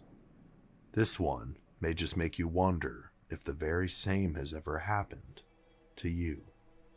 One hot Saturday morning in 2001, my ex-husband Dean and I went to the grocery store. By the time we returned home and put everything away, it was almost noon. I prepared some lunch for us, and by 2 p.m., I announced that the heat had made me feel so very tired and that I would need to lie down. Dean would go on to watch TV with the volume on low, and I closed the bedroom door. As soon as my head hit the pillow, I went out like a light. Then, in what seemed like only 5 minutes later, I was woken up by a lady speaking beside my bed. It was as if she was addressing another person, but yet in a crystal clear voice across the room. She said something along the lines of, "Don't disturb her, let her sleep." This startled me. I immediately sat up in my bed and I looked around, but saw nothing. I knew I wasn't dreaming, as the voice was real, and yet spoke at an audible enough level even to wake me up. Regardless, whether a dream or real, I was too exhausted and quickly fell asleep again. Now this is where things took a stranger turn. I felt my soul leave my body. It rose up to where the wall met the ceiling. I crossed through the wall and into another place in time. I was no longer within my home, but found myself in a scene from the 18th century. It was similar to watching a black and white film, but in varying shades of gray. I saw a few people who were extravagantly dressed and wore coiffed and powdered wigs, sitting on a plush divan and some armchairs. They sat almost motionless by a small low-lying table. Only the woman slowly looked about, but nobody seemed to notice me. I looked to my left and saw a couple standing still, arms held in an arch above in the air, hands touching, poised, as if waiting for music to start for their dance. I looked past them and saw a few men, one at each small table just sitting quietly and motionless. Then I looked to my right, past the few people I initially saw, and looked in awe at the sight before me. I realized I was in a vast hall as far as the eye could see. I saw no other people, and the next thing I knew, I was back in my body, seemingly asleep, yet aware of my surroundings. I was made aware of the large crowd of people outside of my bedroom door. The sound was similar to what you would hear in a crowded bar, many people talking amongst themselves. However, there was one woman's voice that could be heard slightly above the rest of the crowd. I didn't pay it any special attention, as I wasn't focusing on anyone in particular, nor catch what she had said. And what was only a moment later, that same voice was louder and closer this time, just on the other side of my bedroom door. Although I paid a little more attention now, what she said was still indiscernible, and the voice was yet to be one that I recognized, a voice belonging to a stranger. In what seemed just another moment again, she opened the door, stepped into my room, and then shut the door behind her. I laid frozen in my bed, unable to move. Yet, I felt real terror at this point. Although I couldn't move at all, my eyes were fixed atop of the wall. Somehow, with my mind's eye, I saw her. It was my mother, who had passed away 21 years earlier. She wore a long white shroud, which I never got to see her in, but I knew that she had been buried in one. By now, I was totally terrified. I wanted to scream out for help. Better still to get out of there. But I wasn't able to move a muscle. I watched my mother pace to and fro, past the foot of my bed, in absolute rage. She was so angry with me. She was literally spitting mad while she was scolding me. Never had I seen her this angry. The one thing I did notice, once my mother's spirit had entered the room, was that while my eyes were fixed near the ceiling, it was within my range of sight that I'd seen a soft, white, gaseous ball of light appear to my right at the corner of the ceiling. It was about the size of a basketball, though not quite as spherical. It was so very slow moving, like a swirl of white smoke within itself. Somehow I felt like it was protecting me from this evil, like a guardian angel. Once my mother was done raging at me, she faced the door and held the door slightly open. She paused and told me that I'd be dead by midnight tonight. She then shut the door behind her and left. As soon as she was out the door, the ball of light had dissipated too, and I felt instant relief. I looked at the clock, and it was now 3 p.m. All of this strangeness took place in the space of one terrifying hour. I still don't know if that was the spirit of my mother or something evil imitating her. All I know is that I jumped out of bed and rushed to the lounge room, telling Dean what I had seen, though I didn't mention my mother's parting words. Dean wasn't remotely interested. He only mumbled as I interrupted him watching his program. Well, that was the end of the nap I wasn't quite able to get. As evening approached, I constantly glanced at my watch. Although we retired for the day at about 10 p.m., that night I was fearful, yet resigned to my fate. I hadn't told a soul about my mother's message, in case it tempted fate. On waking the next morning, I couldn't have felt more relieved and thrilled to still be alive. Now that it felt safe to do so, I told Dean and later my neighbor about it all. They showed me the goosebumps on their arms and expressed fear as I recounted my experience. This was 22 years ago, and I still think of that day and the sheer terror that it brought me. It's a day that I can never forget. Johanna. That story was chilling, Johanna. I too am curious if it was some kind of spirit impersonating your mother, or if it was somehow her. The detail of what she was wearing also happened to be what she was buried in. Literally gave me goosebumps. So thank you so much for sharing your story and continuing to bring awareness to these topics. A young man seemingly interacts with his grandmother, who has long since passed away, but he isn't the only one that sees and feels her presence. This was in reference to watching one of my videos. Watching this video reminded me of something that's been going on in my house. My wife's grandmother died before we got together, and her son was the last person in the hospital room with her when she passed. Now, my work schedule varies, but generally, I'm up between 3 and 4 a.m. every day. Sometimes, I feel a presence, or I thought I saw what was a shadow in my peripheral vision. I finally told my wife about this a while back, and she proceeded to tell me that her autistic son regularly speaks to his deceased grandmother. We've both spoken to him multiple times, and apparently she visits him constantly. My wife admitted that she's seen her in our house a couple of times as well. I've offered to have the house cleansed, but my wife said no. Apparently his grandmother visits him all the time and watches over him, and he's admitted that he still sees her. He's autistic, so he's very honest with everything. I'd like your guys' input about this. Thank you, Caveman. Well, Caveman, especially since he's autistic, that really does convince me of his sincerity and honesty. The young man clearly doesn't have a motivation to gain anything by saying this. And when you have felt this presence, is it as she was in life? Is it more of a benevolent energy, or something else? It's also very interesting that your wife has seen her on multiple occasions as well. Perhaps she is watching over her grandson. Children often have an extra sense, it seems like, to be able to interact with the spirit world. Reading your story reminded me of when my brother was younger, and we had a very similar situation.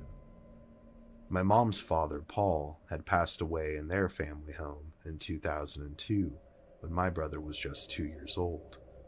Prior to his passing, Paul seemed to be motioning for things to go away, things that we couldn't see, perhaps trying to state that he wasn't ready to go yet. Several months after his passing, with my grandmother Agnes still inhabiting the very same house, my brother Caden had started to interact with something that we couldn't see. He would often play around the living room, which was the same room my grandfather passed away in. One day, when he was in a full conversation with this person, my mother asked him who he was talking to, and he said, Grandpa Paul. It took the very breath out of her lungs. These interactions were fairly frequent until he was about 4 or 5 years old. Then they suddenly went away one day. It truly makes one beg the question, just how often do our loved ones truly watch over us? Thanks for sharing this one, Caveman. Thank you all for watching. If you'd like to hear more content like this, and if you enjoyed the video, please help me out in the algorithm by hitting the like button, leaving a comment, and subscribing with notifications if you're new here. As I mentioned in the beginning of this video, I think it's very important to bring awareness to the paranormal question. It in a sense is the ultimate question in my opinion. What truly happens when we pass through the veil of this reality and into the afterlife? I appreciate all of you as always. I hope all of you are doing well mentally, physically, and spiritually. And I hope your year is heading in a vibrant and positive direction. And I wish you all nothing but the best. Until next time, this has been Cody here at Mystery Archives. Stay safe out there, and take care.